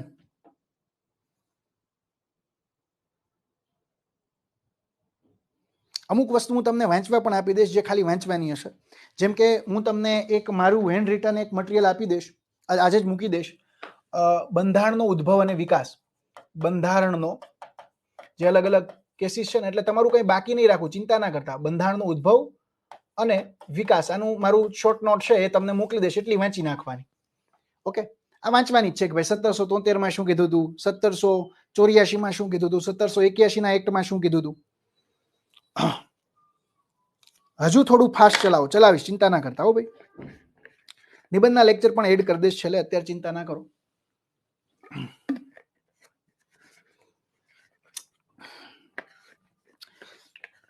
ચલો, અહીંયા સુધી આપણે 2 ટોપિક પૂરા કર્યા. હવે આપણે જો બીજું કહી દઉં, તમારે લોકોને ભાગ 1 તમારા સિલેબસમાં નથી. ભાગ 1 માં જે અનુચ્છેદ તમારી રીતે વાંચવા હોય તો વાંચી નાખજો. અનુચ્છેદ 1 અને અનુચ્છેદ 1 થી 104 કે જેનું ટાઇટલ છે સંઘ અને એના રાજ્ય ક્ષેત્રો. સંઘ અને રાજ્ય ક્ષેત્રો આ ટોપિક સિલેબસમાં નથી, કોન્સ્ટેબલમાં પણ નથી, પીએસઆઈમાં પણ નથી. ભાગ 1 પણ નથી ને ભાગ 2 છે નાગરિકતા. આ ટોપિક પણ તમારા સિલેબસમાં નથી. તો આ બંને ટોપિક જો સિલેબસમાં ના હોય તો આપણે કરવાની કોઈ જરૂર નથી. અલગથી કોઈ સિલેબસમાં આપ્યા નથી એટલે હું નહીં કરાવું. હું તમને હવે નેક્સ્ટ લેક્ચરમાં કરાવીશ મૂળભૂત અધિકારો. એક લેક્ચરમાં આખો મૂળભૂત અધિકારોનો તમારો કન્સેપ્ટ આખો ક્લિયર કરાવી દઈશ. મૂળભૂત અધિકારો અને બેઝિક ડીપીએસપી પણ આમાં તમારું કવર થઈ જશે. એટલે નેક્સ્ટ લેક્ચર તમારે વાંચીને આવવું હોય તો વાંચજો. આપણો નેક્સ્ટ લેક્ચર હશે ક્વિક રિવિઝનમાં મૂળભૂત અધિકારો અને ડીપીએસપી. ઓકે, ક્લિયર થાય છે બધા? નેક્સ્ટ આપણે આના ઉપર ફોકસ કરશું. ડન. ચલો વાંધો નહીં. આ જ રીતે બધું થશે, ચિંતા ના કરતા. ક્વિક રિવિઝન છે. આપણે જ્યારે બેચ લોન્ચ કરી હતી ત્યારે જ સ્પષ્ટતા કરી હતી કે આ ક્વિક રિવિઝન છે, ઝડપી રિવિઝન છે. તો દોસ્તો હવે પાછો તમારે 6:30 પણ પાછો એક લેક્ચર છે. ડેઈલી 4-6 કલાક 60 દિવસ અમને સમર્પિત થઈ જવાનું છે. તમારી ખાખીની વર્દી માટે હું બેઠો છું, ચિંતા ના કરતા. પણ 60 દિવસ 50 થી 60 દિવસ હવે લડી લેવાના મૂડમાં છું. તમારે પણ લડવું પડશે મારી સાથે, યોદ્ધા બની, વોરિયર બની. ઓકે, એટલે એના માટે તૈયાર થઈ જઈશું. આ આપણું ક્વિક રિવિઝન છે, સ્પીડમાં આપણે રિવિઝન કરવાનું છે. આપી દઈશ ભાઈ, એસએના રેકોર્ડેડ લેક્ચર આપી દઈશ, ડોન્ટ વરી. ઓકે ચલો દોસ્તો, હા 6:30 થી 8:30 છે. ઓકે ચલો દોસ્તો, ખૂબ ખૂબ આભાર. બધાને મજા આવી હશે. તમારા કોઈ સજેશન હોય તો પણ આપજો. હું ફીડબેકમાં માનું છું. સ્ટુડન્ટનો કોઈ ફીડબેક હોય તો મને કહેજો. ઓકે ચલો દોસ્તો, અહીંયા સુધી હું રાખું છું ને. ચલો મળીએ હવે 6:30 જીઓગ્રાફીનો લેક્ચર છે. ઓકે, આભાર ભાઈ બધાનો.